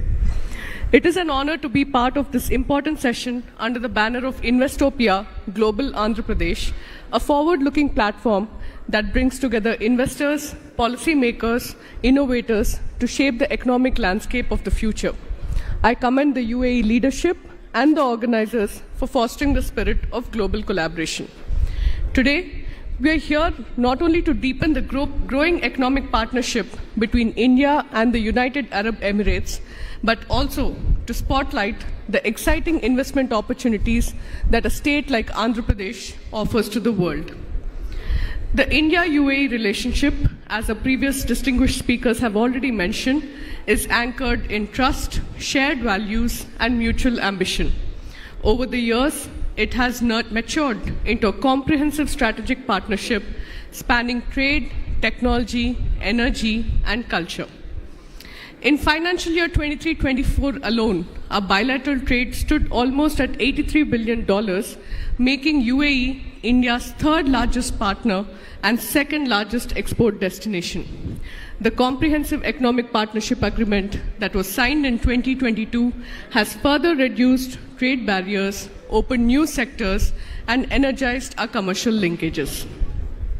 The Ministry of External Affairs plays a very pivotal role in this journey, with over 200 missions and posts abroad, including our very highly active missions in Abu Dhabi and Dubai, which constantly engage in trade promotion, investment facilitation, and business-to-business linkages across the sectors. Our cooperation continues to grow in high-impact areas like fintech, food security, clean energy, digital technology, and advanced manufacturing. India is seen as an increasingly reliable partner in strategic domains such as semiconductors, AI, and green mobility, supported by strong institutions and transparent governance. Let us now look at Andhra Pradesh, a state that is fast gaining attention as a rising destination for global investment. As our Honorable CM has mentioned, with over 1,000 kilometers of coastline and deep water ports like Krishnapatnam and Visakhapatnam, the state offers direct access to Southeast Asian markets and a natural edge in maritime trade and logistics. It is also focusing on industrial corridors, green infrastructure, and ease of doing business, making it a preferred destination for both legacy and future industries. In a significant indicator of this momentum, the UAE ambassador during his recent visit to Vijayawada has highlighted that Andhra Pradesh is actually UAE's 11th largest trading partner in the states among Indian states and union territories, and the bilateral trade, though a nominal amount, is still $1.46 billion in financial year 23-24. That alone is a powerful signal of the state's economic potential. Several prominent UAE business private groups such as Lulu Group have already shown growing interest in Andhra Pradesh. These proposals, aimed at creating jobs, building supply chains, and enhancing food export infrastructure, are strong examples of the growing opportunities between India and UAE.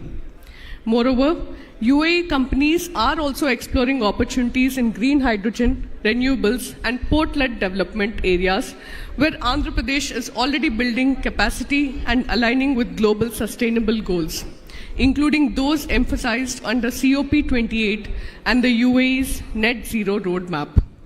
Our connectivity, which is lifeblood of trade, Visakhapatnam is already connected directly to Abu Dhabi by air, strengthening commercial and people-to-people linkages. We hope to see even more robust connectivity in the near future. Zooming out, this aligns seamlessly with India's broader economic trajectory. Despite global headwinds, we remain one of the fastest growing economies, advancing towards a dream of achieving $5 trillion economy driven by structural reforms, innovation, and digital transformation. Initiatives like Make in India, Digital India, and the Productivity-Linked Incentive Scheme are reshaping our economic landscape. India's global leadership in digital public infrastructure, especially the UPI, is gaining traction worldwide.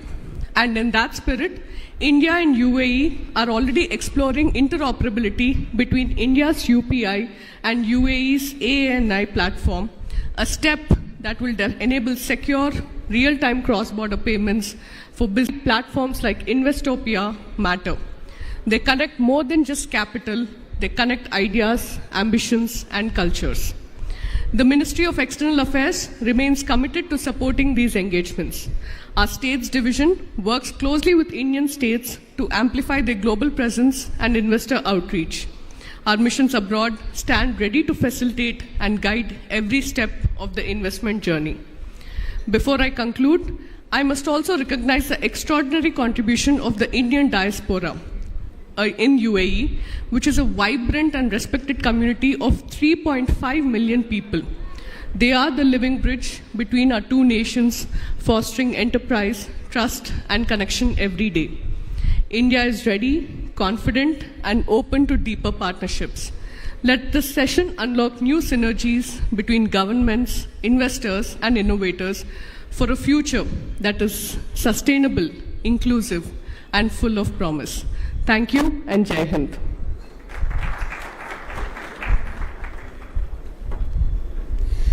Thank you, madam. Thank you very much, Srimati J. Snehaja, IFS, Head of MEA, Branch Secretariat, Hyderabad. Thank you for those insights. And our next speaker, Dr. N. Yuvraj, IAS Secretary, INC, Government of Andhra Pradesh. You had a presentation? Presentation loaded?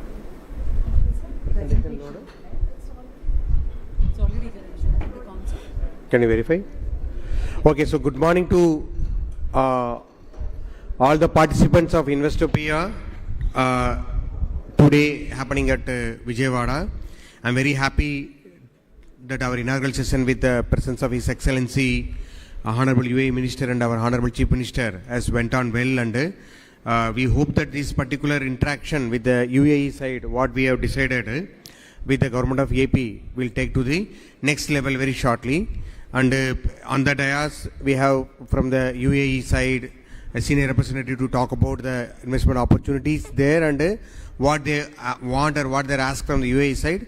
From our side, just now our Sneha Jha, who is a branch from the MEA Secretariat Hyderabad, has given what is expected also and what the support that are available to the people also. But I just wanted to have a small presentation so that you don't get bored only by the speech. We can also see something also. So you know about the Andhra, because people mostly from in this hall is from Andhra Pradesh.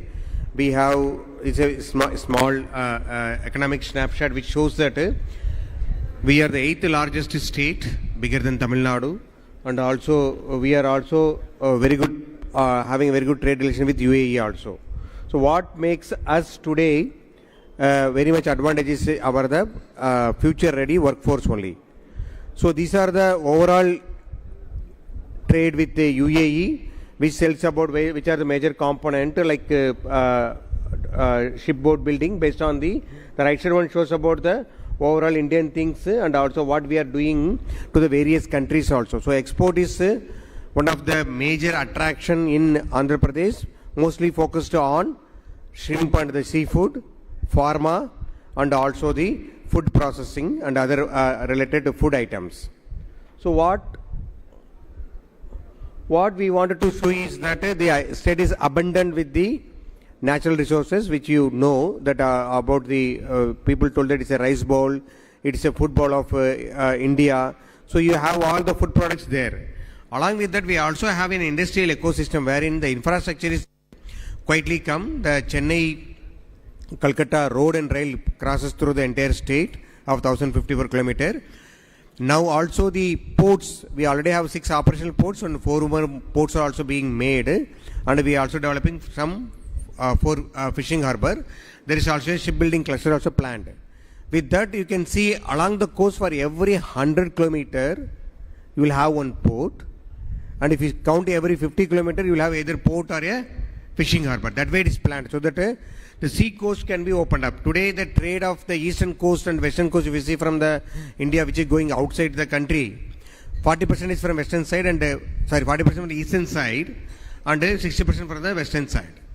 So now eastern side, the Andhra Pradesh having a 1000 kilometer coastal length and having ports being developed almost like a 10 with a shipbuilding cluster is one of the major attraction for the people, not only Andhra Pradesh, also from the other countries to invest here.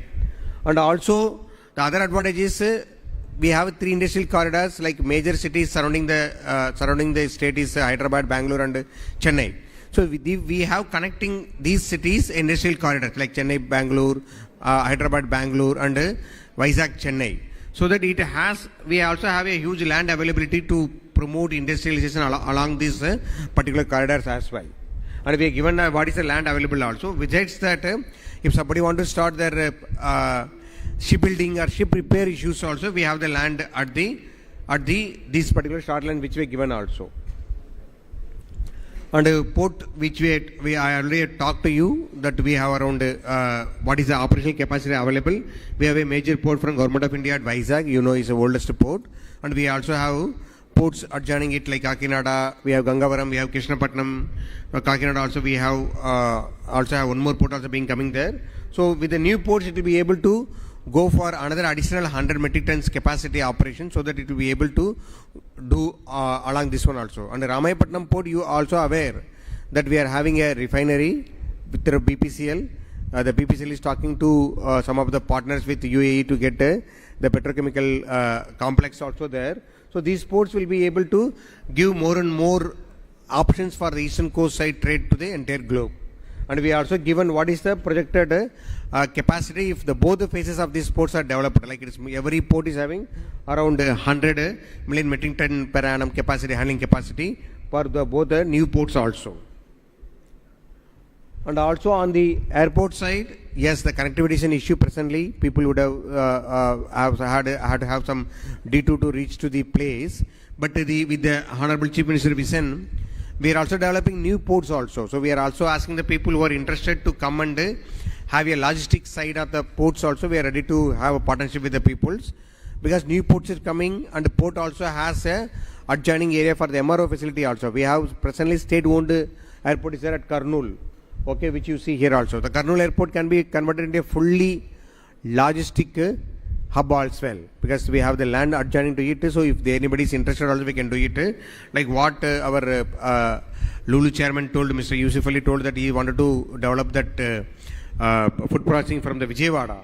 We also can explore other places also in the state. And we also want to have a specific food hub like what we have in Dubai, food hub. Similar structure is also possible.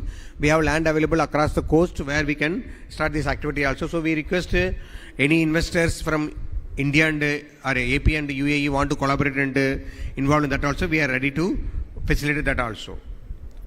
And also the previous slide I told about the interland connectivity also, which we have road and rail, and we are also getting huge amount of national highways in the state, especially connecting to the southern part of the state, so that we'll have very much good connectivity to both to Bangalore, either to Chennai or to Vizag or Hyderabad, so that it is easy to reach also. So all along we can go for a cold storage also. We requested the DP World to analyze and give us a report what are the other bottlenecks of logistics that has to be addressed by the state, so that we can address them, so that the logistic cost of operation has to come down.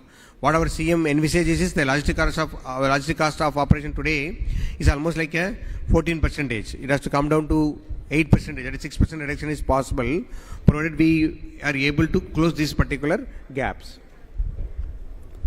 This is about tells both about our what is our vision for the green energy. Andhra Pradesh will turn out to be a green energy hub, and also because green hydrogen related product also.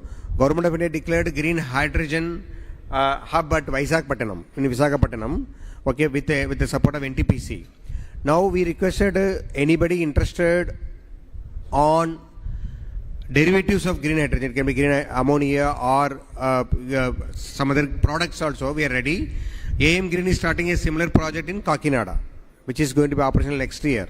So with that one, it gives more and more ways for the other people also to get into the industries. And it is also possible for you to explore now itself for the downstream industries also, which can be utilizing these facilities. In the NTPC area, around 600 acres is earmarked only for the MSMEs, or downstream and upstream industries of green hydrogen. So I request the entrepreneurs from Andhra Pradesh to take this opportunity and explore as well as technology may be in constraint. We request the Andhra people to go for a technology transfers. We are ready to assist you there also, so that you can get the technology transferred and you can start your issue also. And another attraction is the working age. We have a very dynamic and forward-looking youth available in the state who can be deployed by any industries coming in the state. And these are the policies which CM told that around 24 policies. Everything is available in the website. And we are also going for the speed of doing business, which our CMS has coined the word. So what we are planning is, for this speed of doing business, we have EDP, people are available here, and we also have our website for contact you. We request you take that opportunity at district level also, because not only at the state level, district level also we are strengthening the system so that the people at the district level, whether it is an MSME, medium or the large and mega industries, can avail the facilitation at the district level also. For all of you, the contact point should be the district collector. So we ask the collectors to conduct the district industrial promotion committee meeting every month so that you can be able to get that attraction also. So these are the some capacities about the port. I will share that slide with all the participants through email so that you can go through it. I already built about also. Government of India may either examining for the feasibility. Dugirajapatnam, there is a shipbuilding cluster is coming. It's a huge cluster of 2,000 acres where the government of AP is going to provide the land as an equity. So I request the downstream industries, please now itself will start acting, because shipbuilding industry is the one area where you require a technical man force, and also if you're even if you start a service agency today providing a qualified manpower to the shipbuilding industry, that will be a huge opportunity. Please catch this opportunity. The solid announcement will come in the next month, and then we can go for a quick groundbreaking there also. It has both the shipbuilding clusters with the port facility and also adjoining industries as well. So I request the industry people who are able to have a partnership with somebody else, either from UAE or other countries, please explore this opportunity and come. And for the UAE brothers, my request is, please see that whether your people can come and start finding a partner here and doing, because we know that most of the shipbuilding and ship repair happens with Japan and Korea and other people. But here the investment opportunities are available for your investors here to come and invest in these areas. Fishing harbors, those who are interested in the marine foods, we are developing 4 fishing harbors. Not only fishing harbors, it has a cold chain and other processing related infra also. I request you to see that whether it is possible for you to explore the investments there. You know, the Vietnam and the other East Asian countries are very strong there, but we want them also to go for that one also. And like I told, these are the major area which I request you to come and explore your interest here, so that we can be able to do it. And we also want various agencies available, vertical agencies available, integrated at the government level for various operations. We'll leave the presentations, but I just wanted to highlight only one point. We are given the contact details here. So the speed of doing business is the one essence which we want to highlight to you. Please come and explore. And UAE brothers, with the arrangement of the Investopia, let us take it forward instead of waiting for next April 2026. Meanwhile, we can have multiple meetings through virtual so that we can take this dialogues continuation. Thank you for the opportunity given by the organizer of this event. Thank you very much. Thank you, sir. Thank you so much for those insights. And I now call upon our next speaker, Mohammed El Zaroni, Director of External Investments at UAE Ministry of Investments.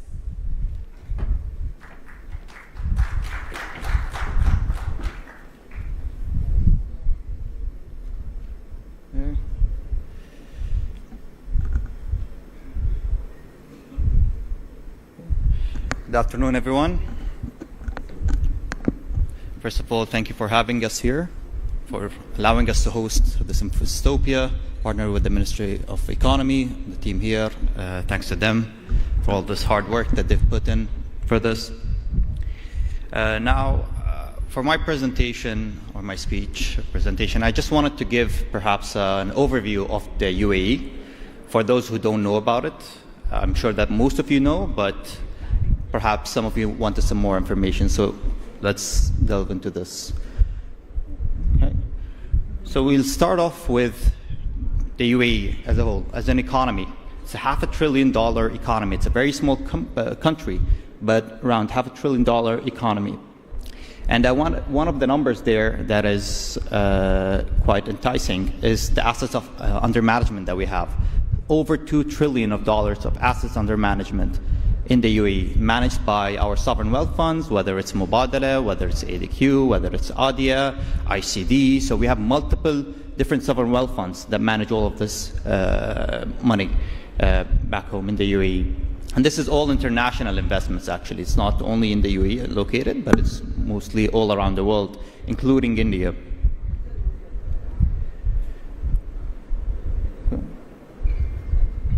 So what are those key investment enablers back home in the UAE?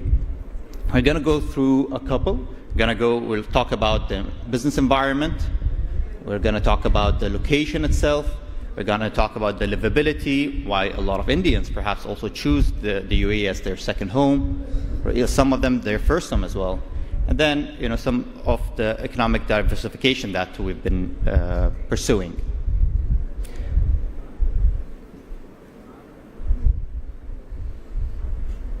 So first, business environment. So what makes the UAE very attractive? One, I think is most important, is the tax. Right? There's 0% tax on income, 0% tax on multiple things. 9% corporate tax that was just recently introduced, among the lowest internationally. There's no inheritance tax. So a lot of people I think they basically find this very alluring and attractive. They want to live there, they want to get 0%, no taxes on their income, on their investments, etc. Now, another important aspect would be the law, right? Is your investment protected, right? So we do follow, in some jurisdictions, the common law. So in the IFC or in ADGM, we do follow the common law international standard. So you're quite secure. You're sure that your investment is safe and nothing will happen to it. Other aspects, we have multiple trade zones, over 40 trade zones, most of it in Dubai, and this is basically, the trade zones are like, I think what the Honorable Minister also mentioned, the Dubai Internet City. It's all clusters of different zones. Different companies would relocate to those specific zones, basically to be close to the ecosystem. That's one. At the same time, the 9% corporate tax is also waived off in some of those free zones. Yeah. And then you also have the typicals, which is for you own your business 100%. There's no need for a local partner if that's the route that you want to go through. The credit rating of our bonds. So once you're there, you're basically very safe and secure. Then I'll move on to the location itself. I think this is what makes the UAE another aspect that makes it very attractive, and it's connecting the east and the west. Now, if you talk about daily flights, we have over 2,000 flights daily from Dubai, Abu Dhabi, Sharjah, Ras Al Khaimah. So we have multiple flights. So you're sure that you as an investor will always reach your destination in time. There'll always be a flight. There's no need to worry about that. The airports are running 24 hours, 24/7 they're open, and we're actually 8 hours away from 80% of the world. So we're literally in the middle of the world. Right. Another aspect, so now you've decided to move your business to the UAE. What's important to any business if you're producing goods and services? You want to make sure that your goods will reach their destination, right? There's not going to be any complexity. So we have 5 major ports. DP World, I think they've mentioned DP World here a couple of times, and that's actually the 4th largest operator in the world for ports. 4th largest port operator in the world that manages multiple ports all around the world. 70 plus ports, 40 plus countries. So you're sure that your goods will always reach in time. Last week actually, I met with a couple of investors from Japan. They're doing automotive parts, so redistributing of automotive parts. They're located in the UAE, and why did they choose the UAE? Because of this reach that it has. They actually, an example here in India, they ship some of those automotive parts to India, and they've chosen to do that from the UAE actually, because it's just very efficient for them to do so. Now, once this is something new. I think the honorable ministers also mentioned the CEPA agreements, right? The first agreement, free trade agreement that we've signed with India, the Comprehensive Economic Partnership Agreement, is essentially an upgraded free trade agreement. So once you're in India, once you're in the UAE as well, if you're producing there, you have access to such agreements. And right now we have 8 ratified. We also have other free trade agreements, historical free trade agreements through the GAFTA, with Singapore as well, and we're also signing and ratifying additional ones. I think we're around 20 right now. We've reached around 20 that have been signed or being negotiating on. We've signed one with South Korea, we've signed one with New Zealand, with Australia as well. So if you do have your base in the UAE back home, you'll be able to access those agreements, those free trade agreements, to make sure that the goods, there's no tariffs on them, basically. That's the whole point of this, right? It gives you access to the market.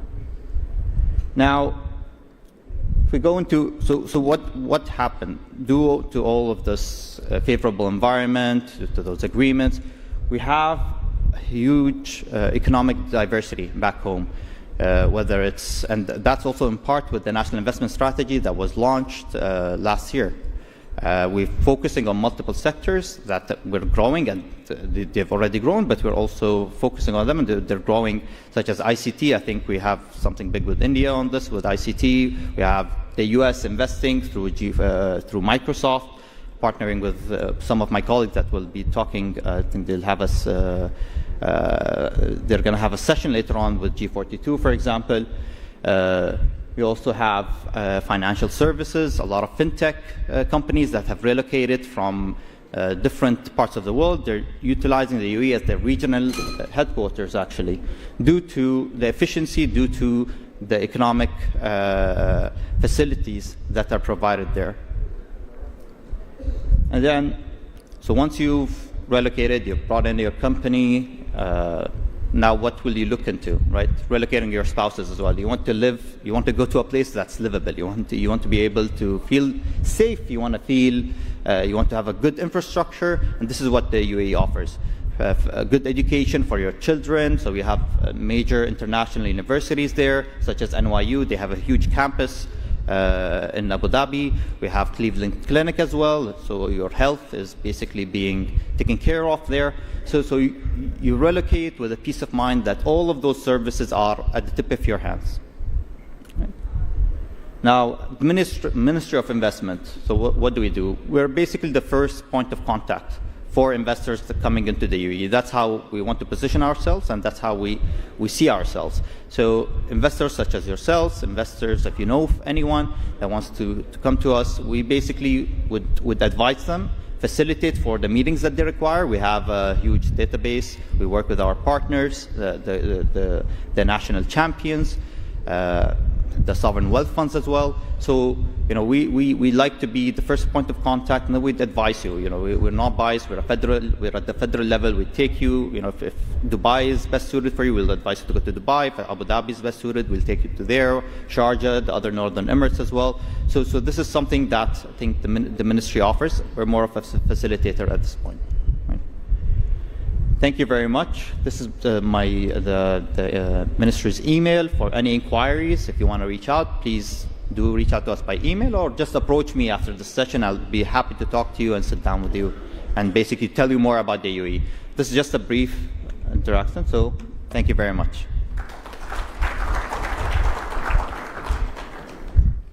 Thank you, Mohammed El Zaroni. Thank you very much, all our speakers. Thank you, sir. Thank you, ma'am. All right, ladies and gentlemen, we will quickly move on to the second session, Expanding Business Across Borders, UAE, Andhra Pradesh Partnerships. And I request the speakers to kindly stick on to the time. We have another 2 sessions to complete, and Honorable Minister for IT Andhra Pradesh, Mr. Lokesh, also will be joining us for the 3rd session. And this session will focus on how UAE and Andhra Pradesh businesses can collaborate to drive mutual growth through cross-border investments and partnerships. UAE investors will share perspectives on their expansion plans into Andhra Pradesh, while Andhra Pradesh industry leaders will highlight opportunities for expanding into the UAE market. This discussion will spotlight key sectors, best practices and strategies for successful international collaborations. Our special invitees, Sri B.C. Janardhan Reddy Garu, Honorable Minister of Infrastructure and Investments, Government of Andhra Pradesh. Welcome to you, sir. And this session will be moderated by Mr. Praveen Aditya, IAS, Andhra Pradesh Maritime Board CEO.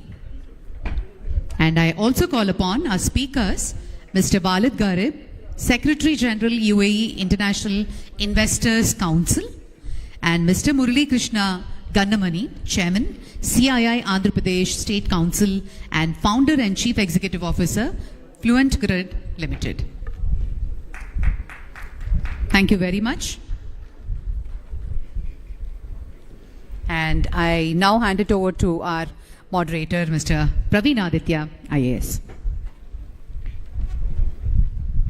You need a podium. Cordless mic. Okay. Thank you. Thank you so much. Good afternoon, everyone. We welcome the esteemed dignitaries on the stage. First of all, we invite Sri B.C. Janardhan Reddy Garu, Honorable Minister of Infrastructure and Investments, Government of Andhra Pradesh. Mr. Walid Harib, Secretary General of UAE International Investors Council, Mr. Murali Krishna Gannamani, Chairman of CII Andhra Pradesh and CEO of Managing Director of Fluent Grid Limited. So in this session, expanding business across borders, UAE Andhra Pradesh partnerships. So we'll have a panel. We'll have the dignitaries presenting their views on expanding the business across borders. So first, I would like to start with Mr. Walid Harib. So before we go on, I would just like to introduce Mr. Walid Harib. Mr. Walid Harib is serving as the Secretary General of UAE International Investors Council, a federal platform that champions the overseas investment interests of Emirati businesses. With expertise in fostering global economic ties, Mr. Harib plays a pivotal role in creation and management of free zones, economic zones, and trade facilitation hubs, thereby enabling UAE investors to expand their international footprint across strategic sectors. Mr. Murali Krishna Gannamani is the Chairman of CII Andhra Pradesh and CEO and Managing Director of Fluent Grid Limited. A believer in transformative power of information technology in turning around businesses, he started a company to build COTS products for utilities, which became the de facto choice for reforming the power utilities. And last but not the least, Sri B.C. Janardhan Reddy Garu is leading the state's infrastructure renaissance by championing initiatives in ports, airports, logistics, and industrial clusters. So he is at the forefront of the state's efforts to build a globally competitive, multimodal infrastructure network that attracts foreign investments and drives inclusive growth. So we'll start the session, Mr. Walid Harib. Sir, I would like to start with the question. So how do you feel is the UAE International Investors Council facilitating new investment corridors between India, UAE, and the African countries? Thank you, sir. No, sir. Mic, please. Mic. No, sir. There will be a mic.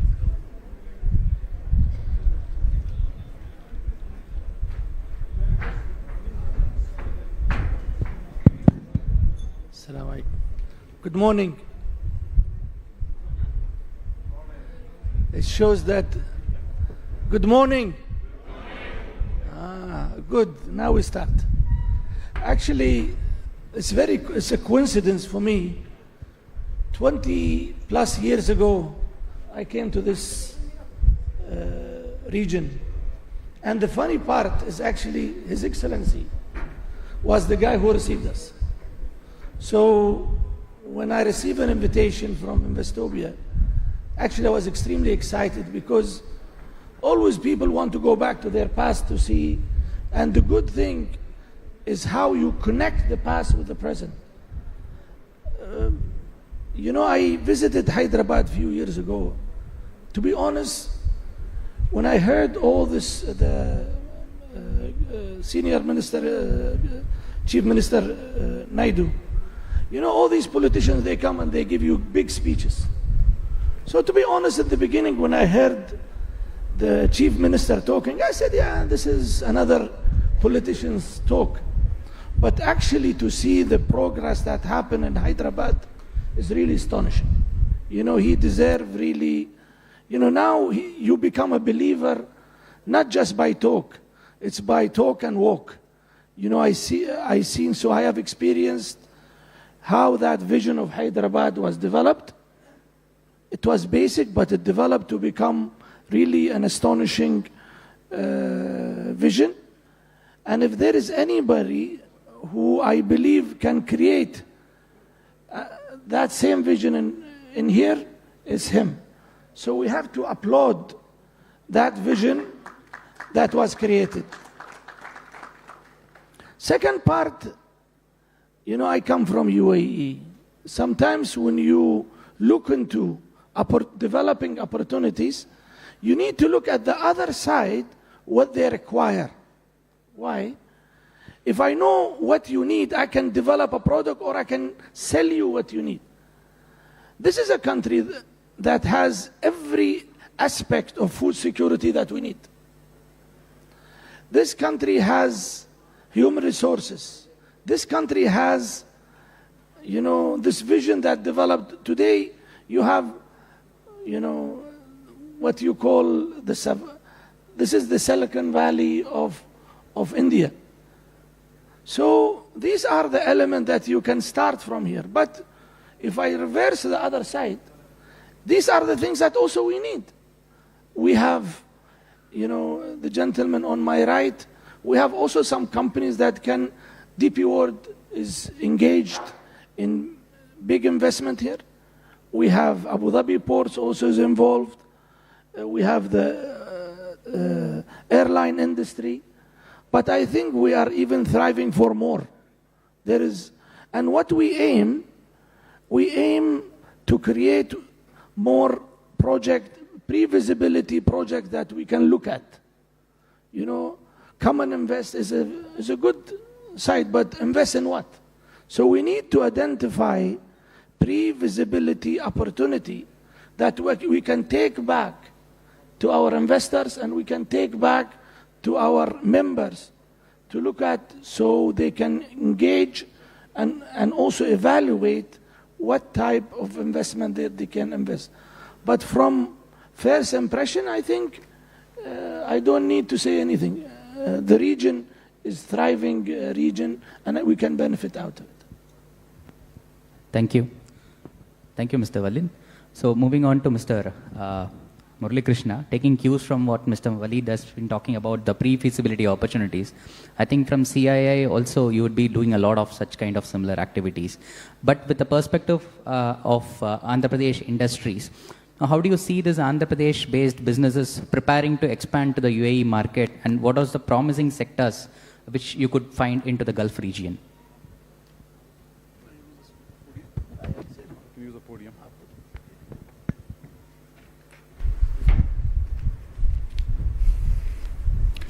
Yeah, good morning everyone, and as a CI protocol I have to follow some.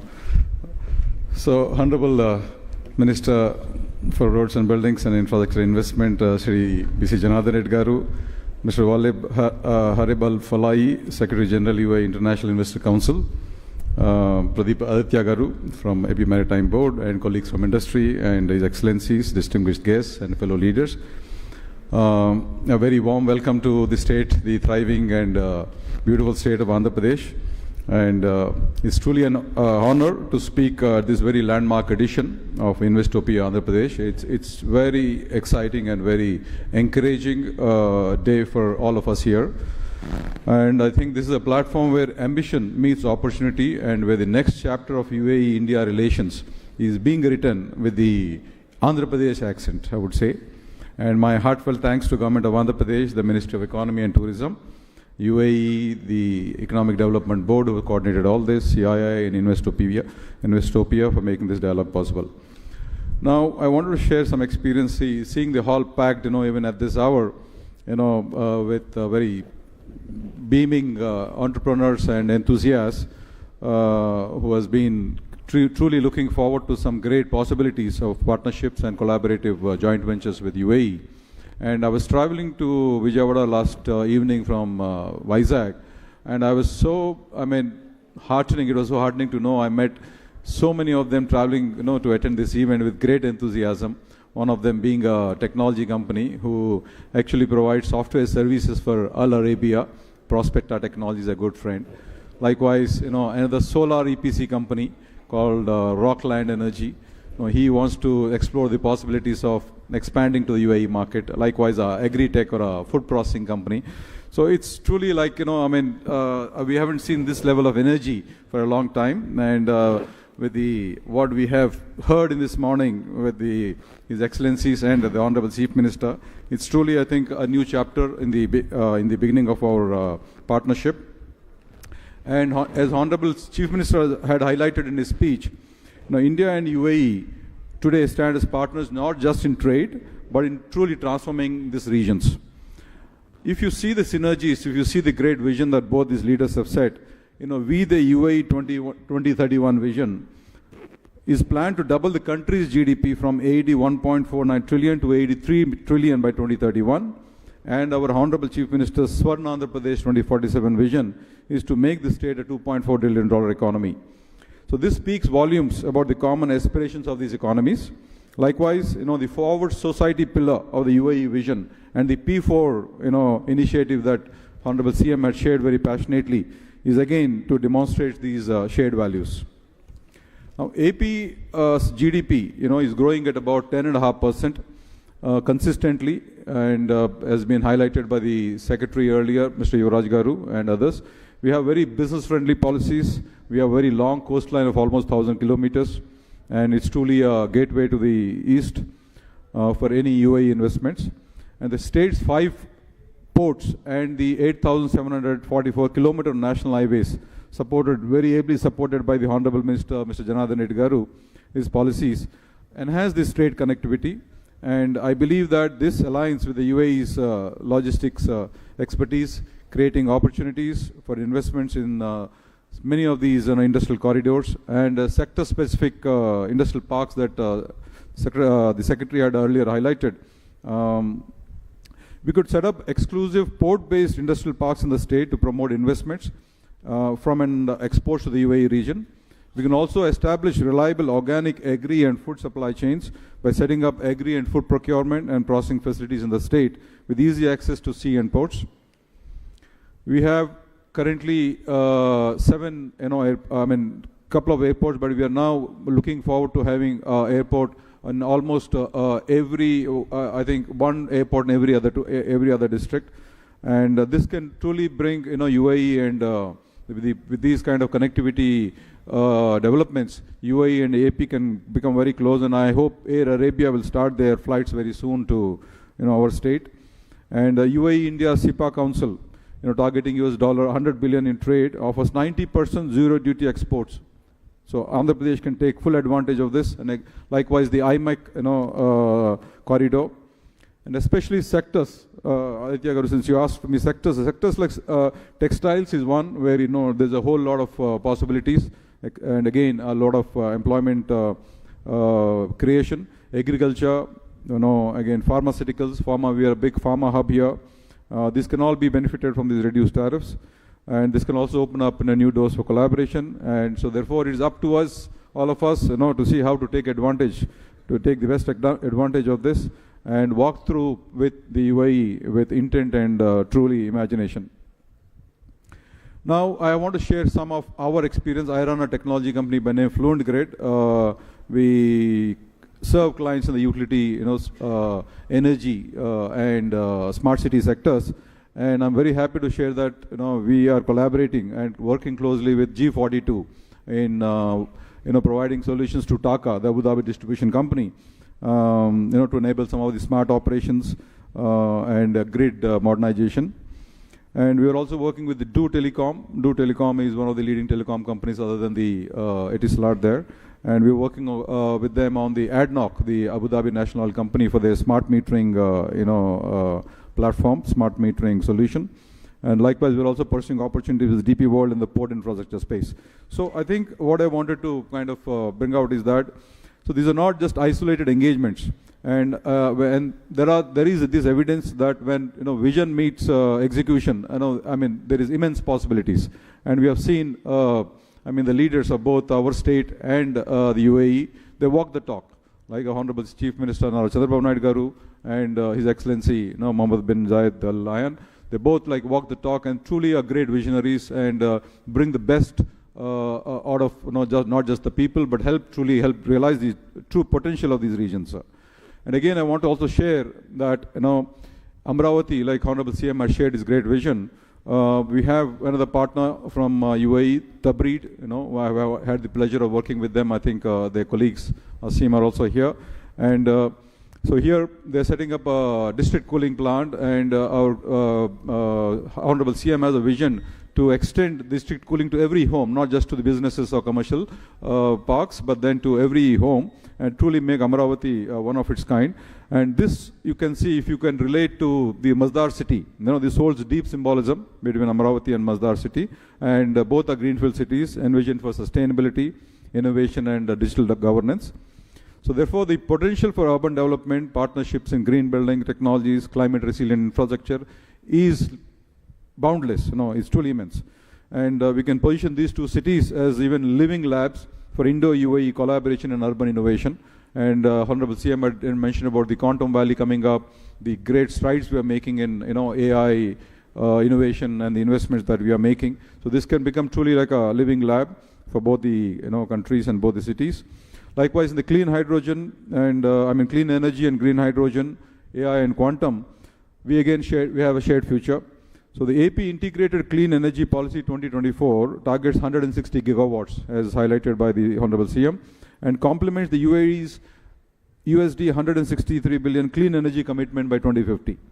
So incentives like 25% caps subsidies and single window clearances streamline a lot of investments and open up new avenues. So both India and UAE are investing in green hydrogen heavily as the fuel of the future. And with Andhra Pradesh natural endowment in solar, wind, and pumped hydro, the UAE scale-up capabilities, the unique scale-up capabilities of UAE, we can shape the green hydrogen corridor to the global south.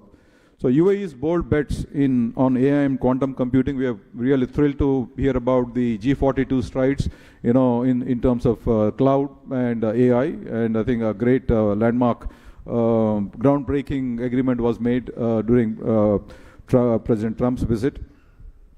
So these are all truly, very elating, and I see a whole lot of synergy between both these regions, and in the areas of AI and quantum computing, then fintech, smart governance.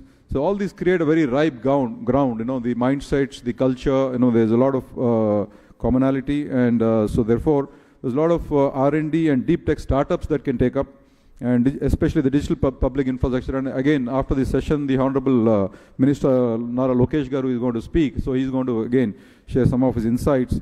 And there is this very favorable electronic policy, and our CM has set up a very ambitious target of $100 billion investments into this electronics manufacturing. Likewise, GCCs is another great possibility, the global capability centers.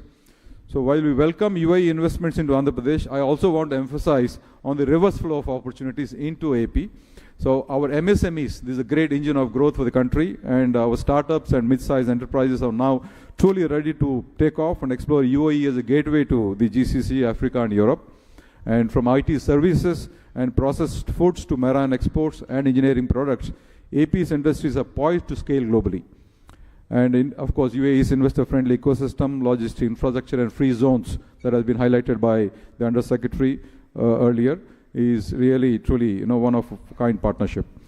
So, and lastly, from the CI perspective, we are deeply committed, as pointed out by my President-elect, Mr. Mukundam, earlier, and I, as the Chairman of CI Andhra Pradesh, I reaffirm our commitment to making these partnerships truly frictionless and make it very seamless in whatever possibilities that can happen.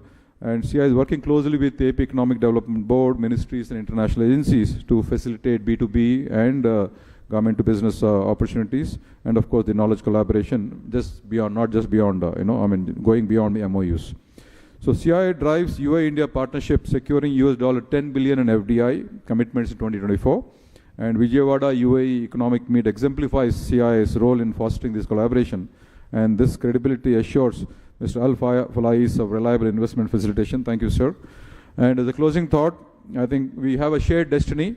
We have so much things in common. great leadership, great governance, and truly unique advantages. So UAE and Andhra Pradesh are natural allies in many ways, and in this new world order that His Excellency had earlier highlighted, defined by the sustainable development, digital infrastructure, innovation, and collaborative capitalism. So let's not just do business on both sides. So let's build this future together. And thank you very much for this opportunity. Shukran. Jai Hind.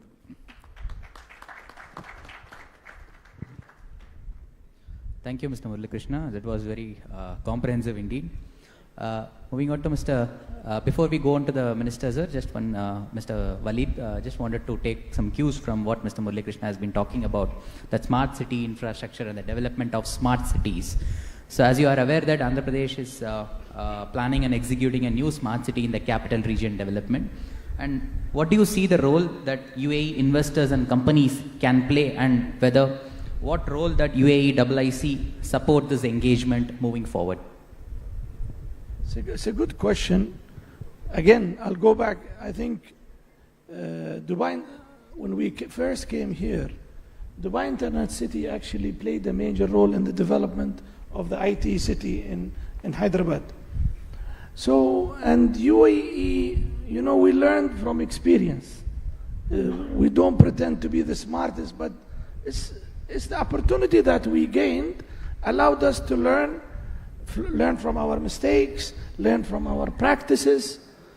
Due to that, you find that UAE was one of the leading countries in free zone development. Myself, I was involved in 3 free zone development in Djibouti, in Malaysia, in Jeddah, where we were able to come up and see people.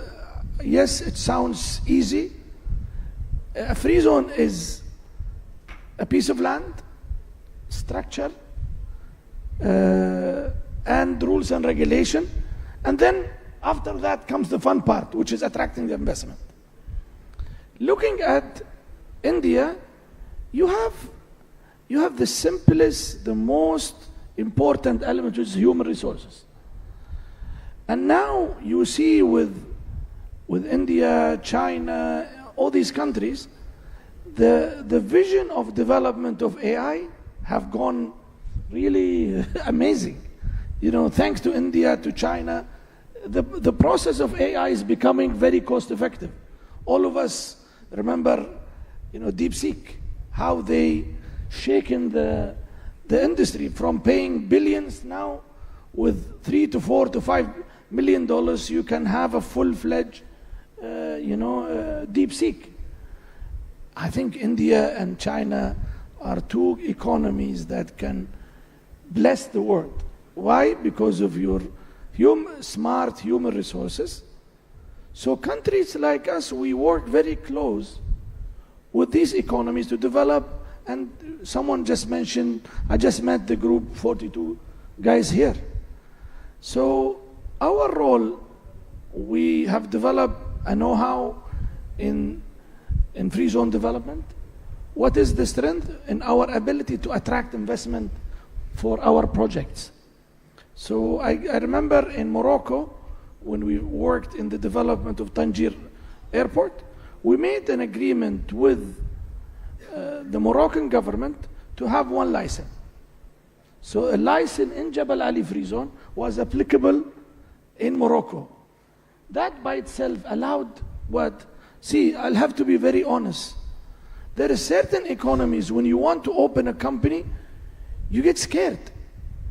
Not for some reason, I want to open a company in China or India, it's a bit a gray area.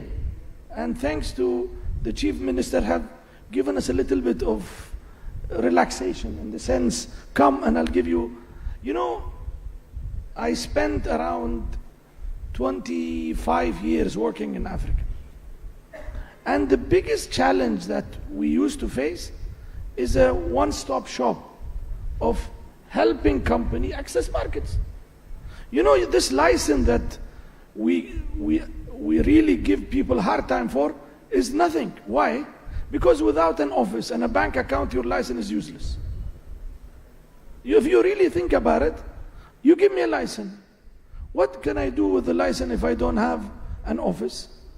And what I can do a license with your license if there is no bank account? So the process of people entering economy, make it easy. Let people come. So the same thing for attracting investment, for developing free zones, for developing industrial parks, make the process of entry very easy. If they come, they, enter the country, they start doing business, they will start hiring people. They will start doing whether IT development or different food parks or etc. They will do it. The challenge that I see in a lot of these economies, they make the entry process so difficult that companies don't come. So if we go from this and back to the real question, UAE bring easy to do business. We develop a formula. It's not magic, but it's a formula that we learned, and we bring it to certain countries. And these countries that we click with, actually they thrive with us. So that's my view. We can support in different industry, free zone development. I think Your Excellency mentioned renewable energy, ports, free zones, technology, even technology. The technology that we develop together with you, actually we go and we resell somewhere else. So this is my view. I think but to be very specific with the question, we need to zoom. We zoom on what? We zoom on what I call, there is a vision that always I talk about, it's called investment map. I come to India, we expect the investor to know everything. Investor doesn't know anything. Create an investment map to show all the what I call pre-visibility projects. Why? Customer doesn't know what he's doing.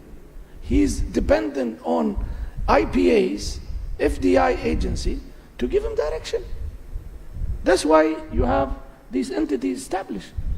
And my advice to the first line of investment attraction, create your investment map. What is it?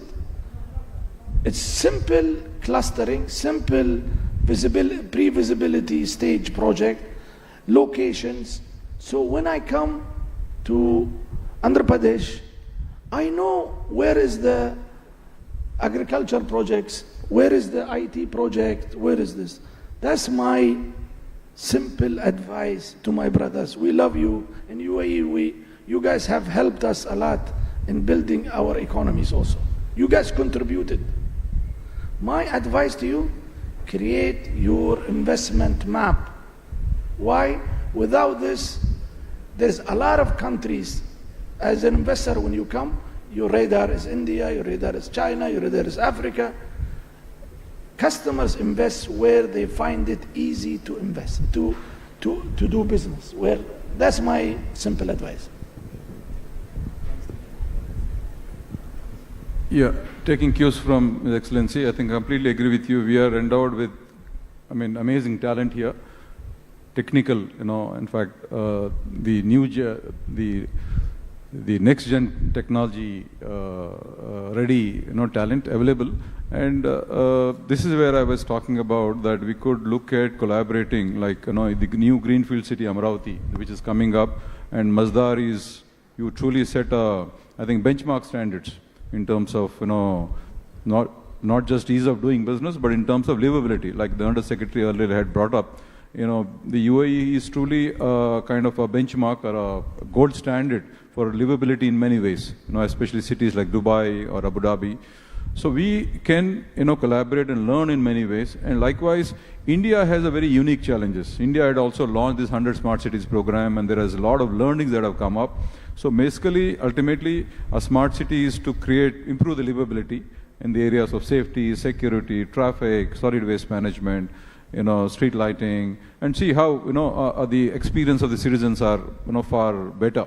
So one, I completely agree with His Excellency's perspective that ease of doing business, and especially he brings a lot of expertise in creating 3 free zones, and those 3 zones are truly smart cities, I think. So there's a whole lot of expertise that we can gain, and likewise we also have unique challenges. India's challenges are different, right? You need video analytics for very unique cases like potholes, or maybe a triple riding. People are going on a triple riding. You don't have these use cases, outside. So these are all very unique, which requires again to apply technology like AI or imaging.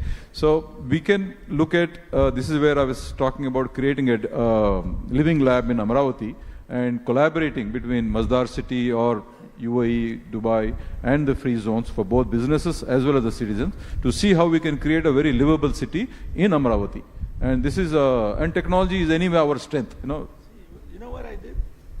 Basically, instead of me figuring out what you do, I send it to, AI. Gave me exactly what you do. What are the opportunities that I can do? Work with you. Simple. So I think this is where, Your Excellency, if from the investor's standpoint, there is a whole lot of possibilities that can open up within the smart city. A city is made of every function. Like you have traffic, you have, healthcare, you have education, right? You have utilities, power, water. So you have all these functions. So across these functions, to create a smart city, you need to apply technology, you need to develop new processes, and your expertise, especially in creating cities like Masdar or Dubai or Abu Dhabi, will come very handy in using that expertise in Amravati. And technology is our forte. We have a very good talent, like you brought out. So, and then we have some of these experiences from the 100 smart cities. So both these can. See, starting a new city is easier than starting an old city. Yeah, greenfield city is always easy. So Masdar city is also a greenfield city, and Amravati is also a greenfield city. You very well. Yeah. Thank you. Now I would request the Honorable Minister of Infrastructure and Investments, Government of Andhra Pradesh, Shri B.C. Janardhan Reddy Garu, to give a strategic perspective on enabling cross-border investments from UAE into Andhra Pradesh.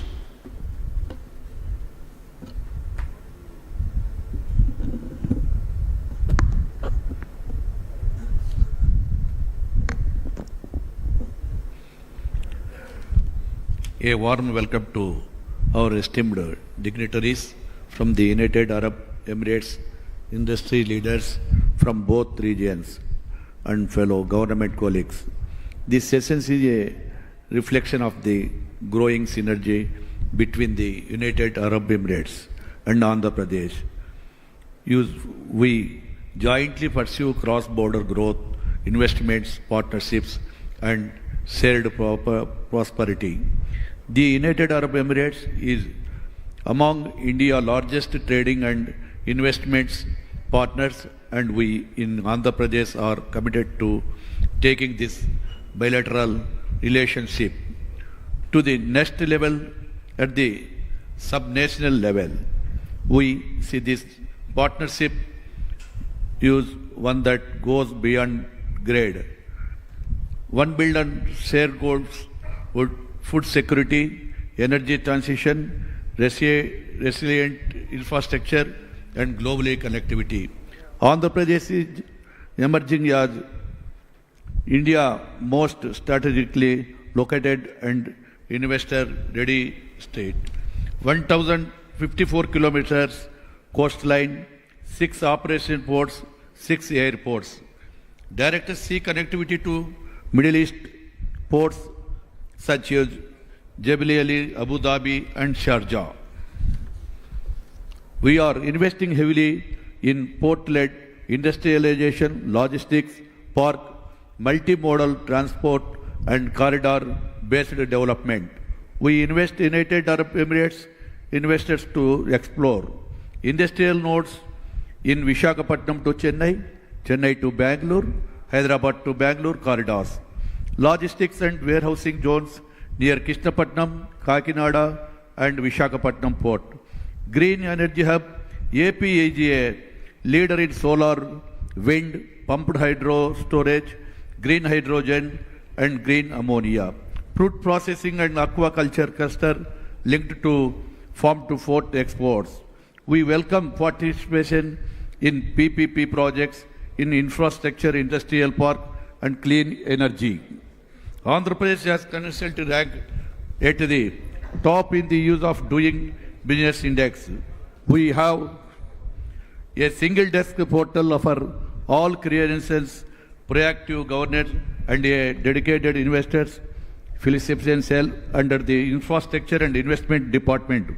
We are committed to tracking United Emirates proposals and providing customized investors for anchoring investors.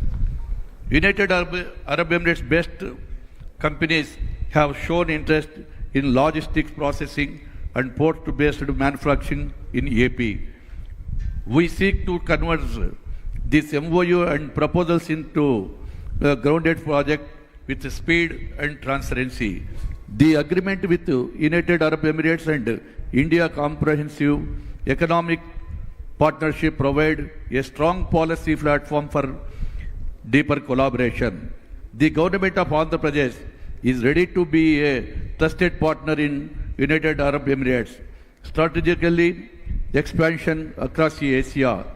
Let us co-develop projects, co-create value chains, and build a corridor of infrastructure, innovation, and impact. We look forward to taking our conversations forward and working closely with our counterpartner in United Arab Emirates to realize investments outcomes that benefit both regions. Thank you. Jai Hind.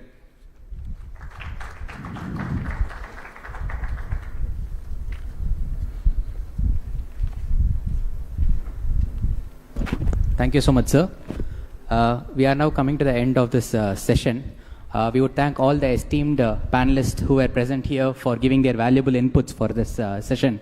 So we would take major inputs from this session as Mr. Waleed was explaining in very brief details regarding identifying a pre-feasible projects and creating an investment map. As explained by the Honorable Minister, envisaging the vision of the Honorable Chief Minister through collaborations with multiple forums and partnerships with CII, facilitating engagements with the companies. We are in the right track, and I hope in the days to come we would see a lot of engagements moving forward. Thank you so much for all the panelists. Thank you.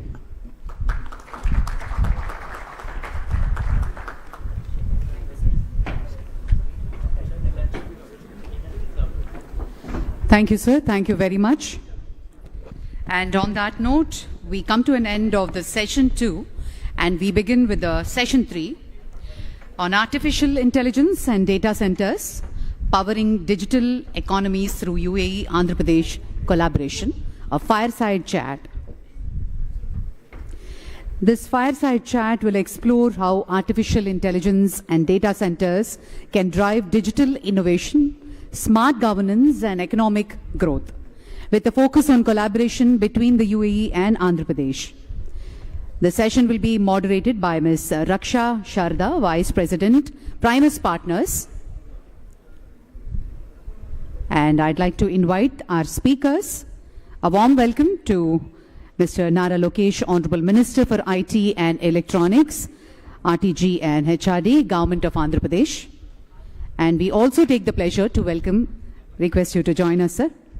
And Mr. Manu Jain, CEO, G42 India.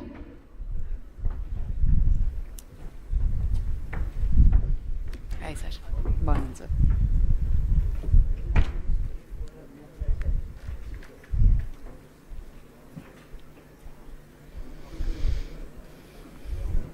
And ladies and gentlemen, artificial intelligence and data centers, powering digital economies through UAE Andhra Pradesh collaboration, fireside chat. I now hand it over to the moderator, Ms. Raksha Sharda.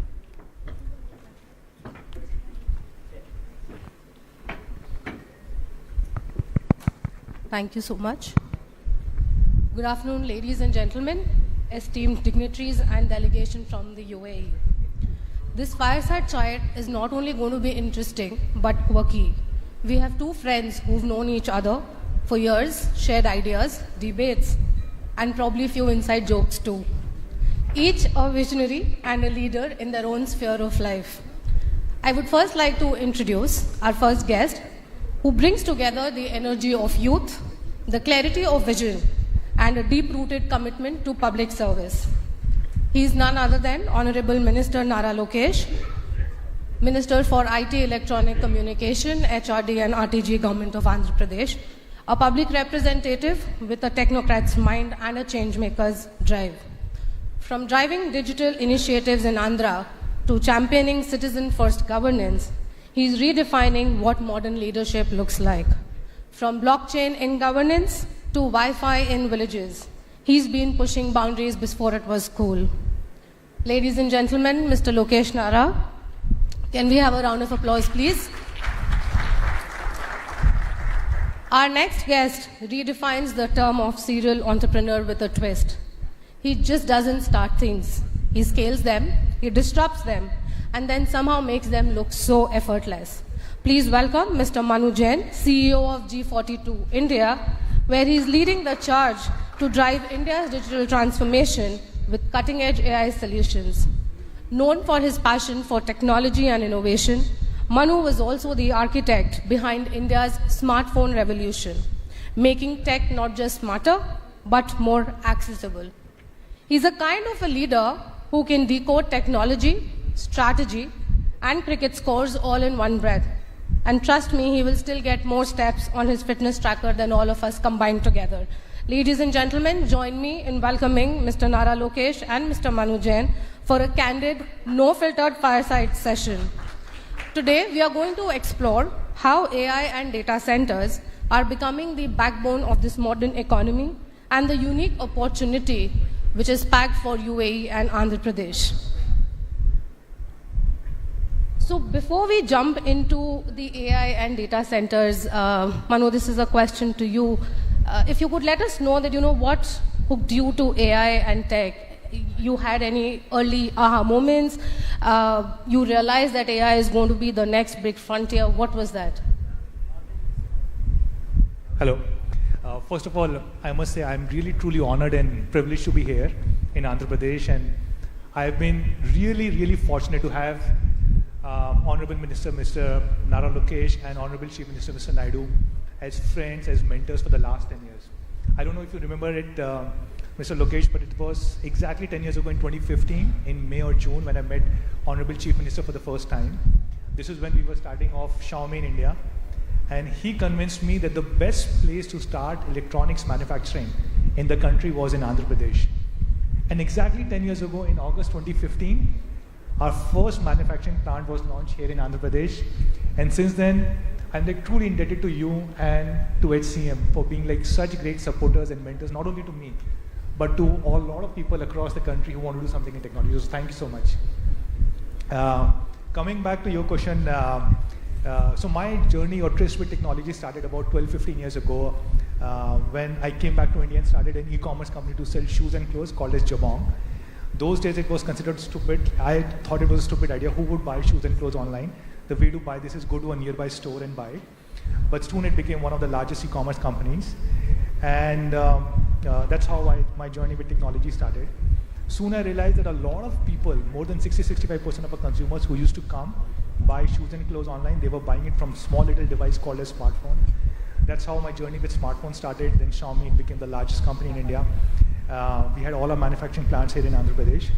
And then I realized a lot of people are using this not only as a device, but they're doing intelligent stuff on this. And the recent form of intelligence is artificial intelligence that a lot of us know this. That's how my changed from smartphones to building large supercomputers. So I've basically gone from selling sneakers to smartphones and now supercomputers. That's how my journey has been. That's exciting to know. Honorable Minister, from your perspective, what inspired your journey into digital governance and technology policy? Thank you, Manu, for believing in Andhra Pradesh, and thanks for taking time off coming all the way from UAE to Vijayawada. We promise next time we'll have a direct flight connecting UAE and Vijayawada for sure. Saying that, there are moments in life that fundamentally change you, and for me it's been my Padayatra. That's where I've realized that during the first IT revolution, we have digitized the broken processes. Yes, they're digitized, but they're still broken. I think what excites me is with the advent of AI is how can I democratize governance? And how can we make it a lot more approachable to citizens. I think that's what excites me. And if you look at Andhra Pradesh, we are one of the very first states to bring close to about 600 services on WhatsApp. We call it Manamitra. I believe it's the step in the right direction, but it's just the beginning. We are now putting together a data lake in the back end, where whether a citizen wants a certificate or not, we are going to have it. So when he or she wants it, it's going to be available. That's the kind of approach that we want to take. The parallel thing I've also realized in my Padayatra is that the entire land records is still a broken system in India. Though there's been a lot of digitization, it's still a broken process. So we are now putting together an AI agent that can take all the knowledge of the best RDOs and so on and so forth. And what parts of this process can actually be automated. And that's what excites us here in Andhra Pradesh. So in a nutshell, it's about democratizing governance. And that's been the motto with which we are adopting AI now in Andhra Pradesh. That's good to hear. From your learning experiences, moving on to the landscapes that we want to discuss today. Mr. Manu, from the vantage point at G42, how do you see AI and data centers shaping the future of the digital economies globally and especially focusing on India and UAE? So first of all, if you think 25 years back, when internet was just coming in 98, 99, a lot of people said internet will change their life. There were a lot of people who thought this was just a fad, just a fashion. But if you really fast forward today, a lot of things like we can just order food in 10 minutes, we can basically do video calls with people sitting across the world. All of this has been possible through internet. So the next big thing in the next 25 years is going to be about AI and related fields.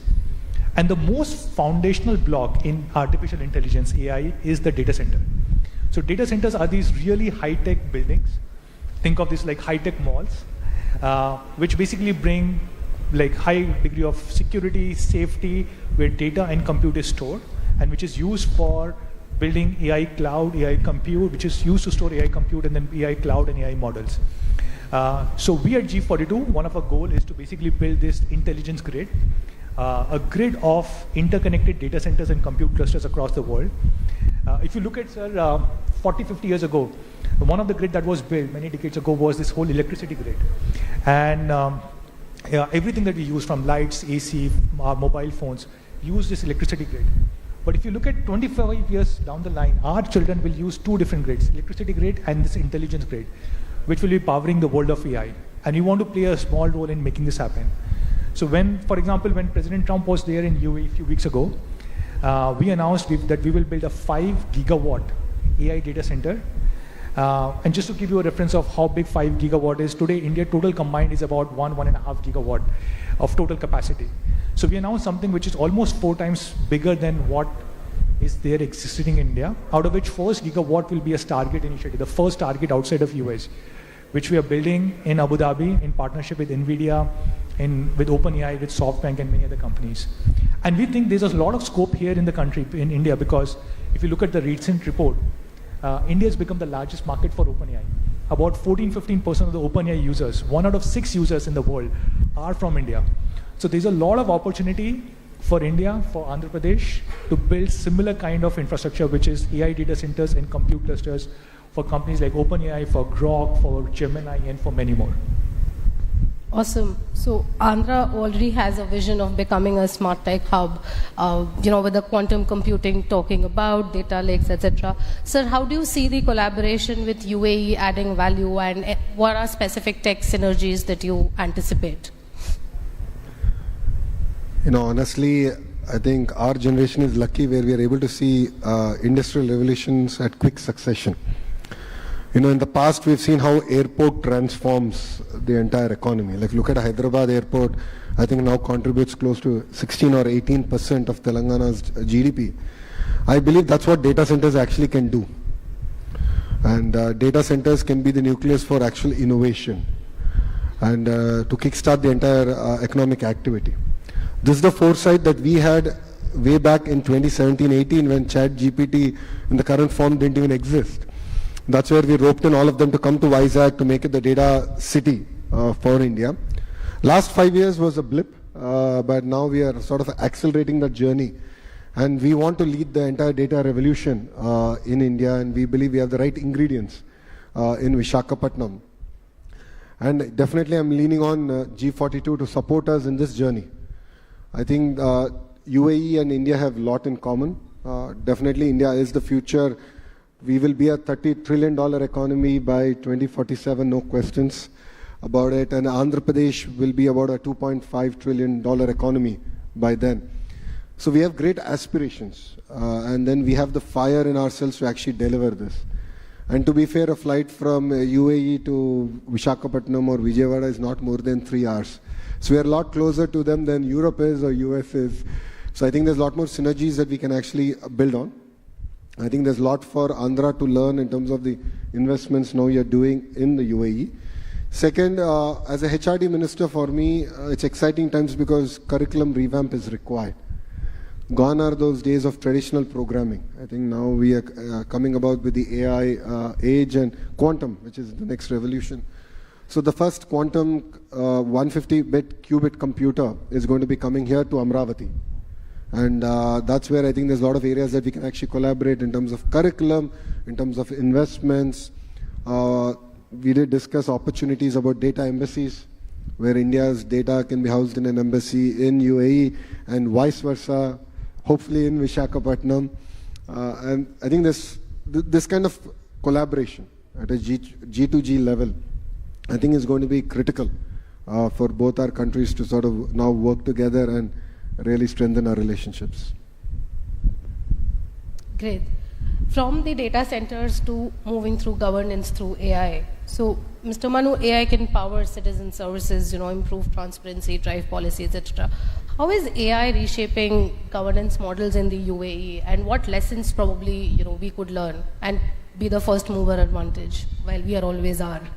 So I was about to say, I think Andhra Pradesh and Mr. Naidu, he's always been at the forefront of this. I don't know if you remember, 2015 was the first time I came to Vijayawada. Those days, the states had just split. Honorable Chief Minister had just announced Amravati as a new capital. And I still remember he took me to this data room, a large data room, in the middle of all paddy fields, like all fields over there. And I was amazed because there were so many computers and screens over there. And every single data point about every citizen, every village, every taluk, every city, every district was being captured over there and monitored over there. I still remember those days I had not seen these kind of war rooms, data rooms, even in large companies, corporates, but I saw it in Andhra Pradesh, in Vijayawada.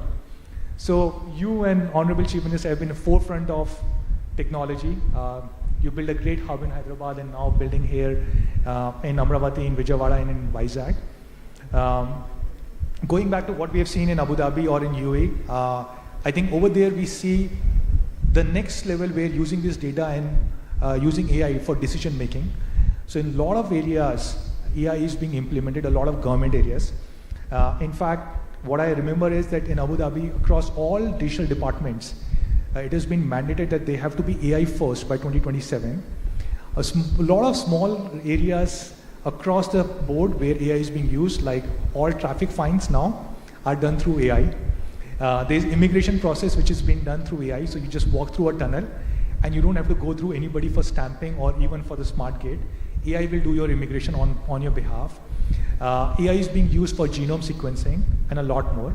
And I'm pretty sure this can be used and implemented here in India and in Andhra Pradesh, even at a bigger scale, because the population size is so much more and the impact can be so much more as compared to any other part of the world.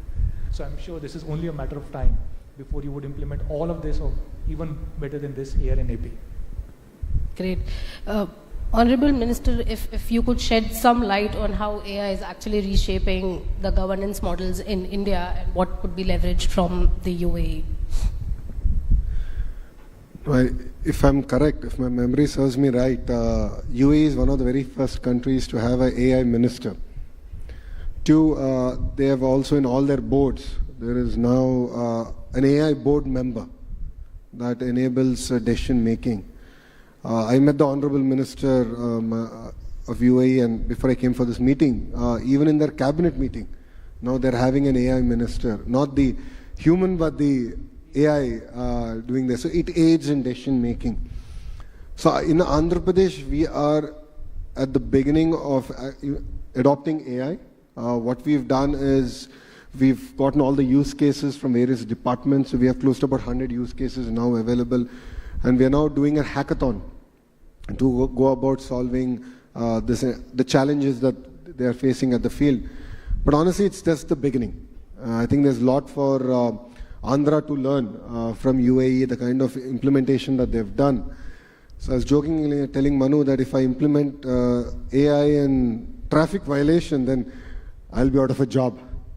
I think it's something that we need to learn, bring it slowly in, and we need to create the entire impetus in the right direction. Because the harsh reality sometimes does hurt. But I think we have to prepare the public of Andhra Pradesh in the right direction to actually adopt AI. Saying that, I think, to be fair, there's a lot of fear around AI, whether we will lose jobs. And my only say has been that every industrial revolution has ended up creating more jobs than it has displaced.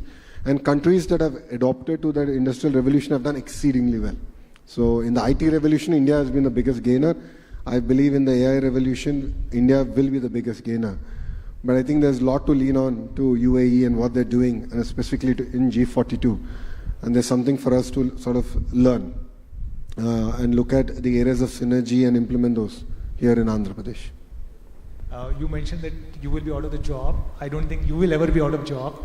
I don't think AI can ever can have the kind of charisma and charm that you have, and will never get the kind of love and support that you get from everybody. So AI will take up a lot of jobs, but definitely not yours. Rightly said, Mr. Manu. As I said, the state is always, a step ahead. Honorable Minister took my question for the next fireside and answered in this one as well. So moving on to the job creation and economic growth that we always speak about, there are conversations that sometimes data centers are more infra heavy and not that much of a job creations, so on and so forth. But we all know that it's important. It's not just infra, but it's an engine of economic growth as well. Mr. Manu, what is your thought on data centers and economic growth? So as Honorable Minister said, I actually think in the next wave, when the wave of AI comes in a very big way, data centers will play a very big role. And not just enabling AI, but being the engines of growth, as he said. If you think about from a data center perspective, there are 4-5 things required to build a data center. You need land, you need power, you need undersea cables of fiber connectivity, you need people who will offtake it, the capacity in the data center, and of course you need the great government support. And I think a place like Andhra Pradesh has probably all 5 of these. You have land, you have green energy. Sir was telling me that now they have undersea cable coming to Vizag. Then with Vizag becoming a large technology hub, you will have off-takers over here. And of course, you have a great government support. So I genuinely hope that Visakhapatnam or Andhra Pradesh will become a large hub for data centers. And when you have data centers, then the entire industry moves over there. You will have people who will build large compute clusters, who will build quantum computing, supercomputers, AI computers, GPU clusters in these data centers. Then you will have cloud companies coming and setting up cloud on top of it. You will have AI companies coming and building models on top of it.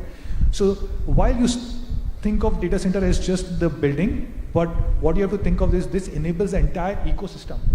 And one data center will generate hundreds and thousands of jobs. Not only people who are working in data center, but all around this, across compute, across cloud, across AI, and those applications built on AI. Great.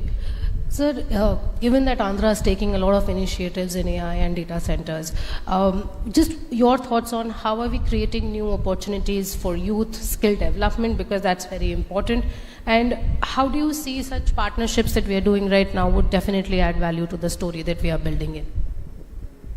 See, the biggest challenge that I foresee is that the kind of jobs that will get created in the 5-year horizon are yet to be discovered in AI. We really are yet to understand the kind of transformation that we are up against. So as a government, as the HRD minister, my focus is on can I sort of build my curriculum which is going to be ahead of the curve.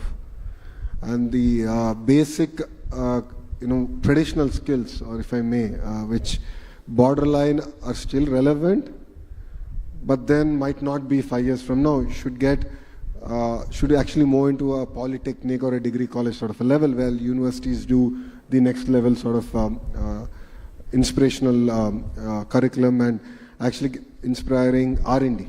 I think is going to be very, very critical for us. So it's going to be an exciting journey, needless to say. And as I've already said, it's important to embrace it. There's no point resisting it. So the quicker we embrace it, quicker we prepare our youngsters for the next revolution, I think the state and the nation will be ready. You know, when no one in India was really talking about quantum, it is this state that spoke about quantum. We're getting South Asia's first 150 qubit quantum computer coming to here, Amravati. January it will be here. We're going to have use cases ready and we're going to execute on it.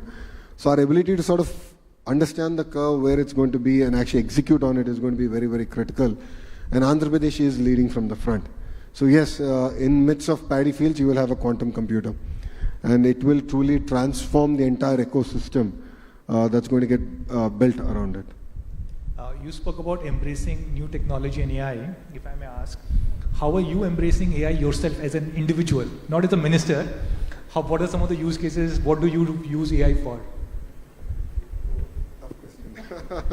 What do I not use AI for? I think is the right question.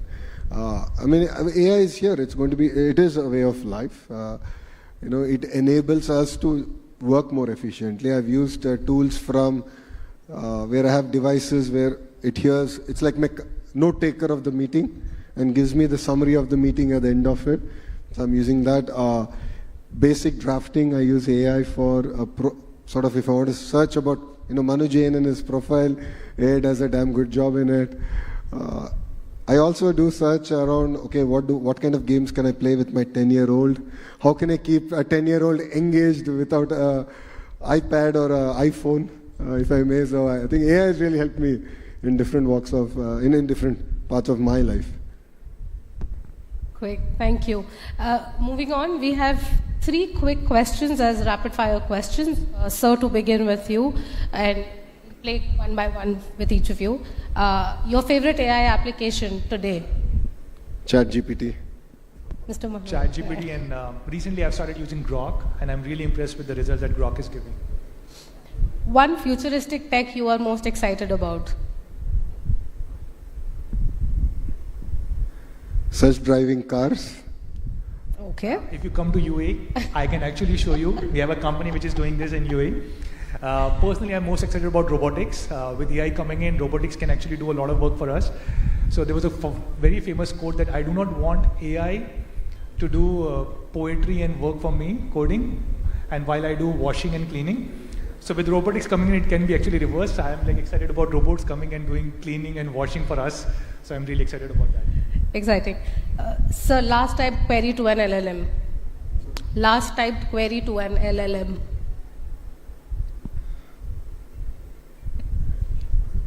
I was drafting automatic WhatsApp reply messages. How to make it more pleasant to share the bad news. For me, I was coming today morning and I realized I've been to Vijayawada so many times over the last 10 years, but I have not been successful in bringing my wife here. So I was asking ChatGPT and Grok, what are the best ways that I can convince my wife to come to Vijayawada next time I'm here? And if I may, what was the response? So there were multiple responses, but I think there were a lot of them were also funny. But 3 I found very useful. First, ChatGPT suggested that I should probably take pictures in front of some of the scenic places or famous places of Vijayawada, especially farmland, and show it to her. Second, I should buy some nice gifts from Vijayawada, which is like local gifts, take it for her. And third, where I need your help, is direct flights from Dubai or Abu Dhabi to Vijayawada. Otherwise, I don't think I can bring her. Thank you so much. This has been amazing and a fascinating conversation that we've had.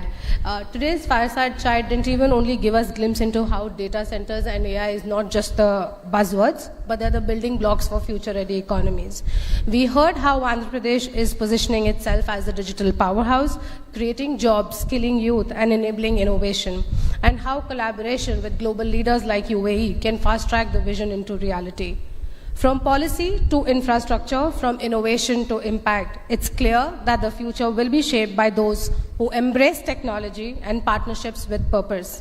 A big thank you to our speakers, Honorable Minister Lokesh Nara and Mr. Manu Jain for their insights, candor and vision. Thank you to the audience for joining us and hearing this forward-looking conversation. Let's keep the momentum going because the future is being built. It's right here and right now. Thank you so much, everybody. Thank you. Absolutely. Thank you so much. Raksha, thank you. I request Honorable Minister to felicitate Mr. Manu Jain, CEO, G42 India.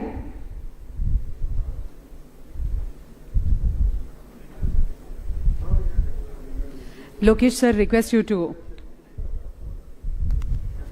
That's not AI generated, it's the real picture.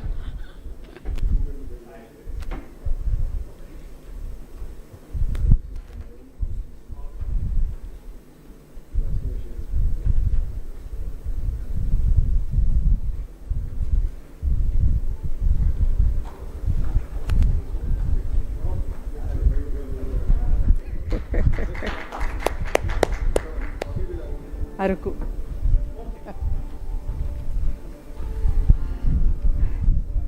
What a wonderful session. Thank you very much. Raksha, thanks a lot. That's our very special, very own Araku coffee from Visakhapatnam. Thank you, ladies and gentlemen. We will break for the lunch, a 45 minutes break, and resume for the last and final session, panel discussion. Very interesting session which will explore how Andhra Pradesh can anchor the Indo-UAE food corridor through food parks, farm-to-port models and agri-tech, strengthening supply chains, boosting exports and advancing food security and economic growth. I request all of you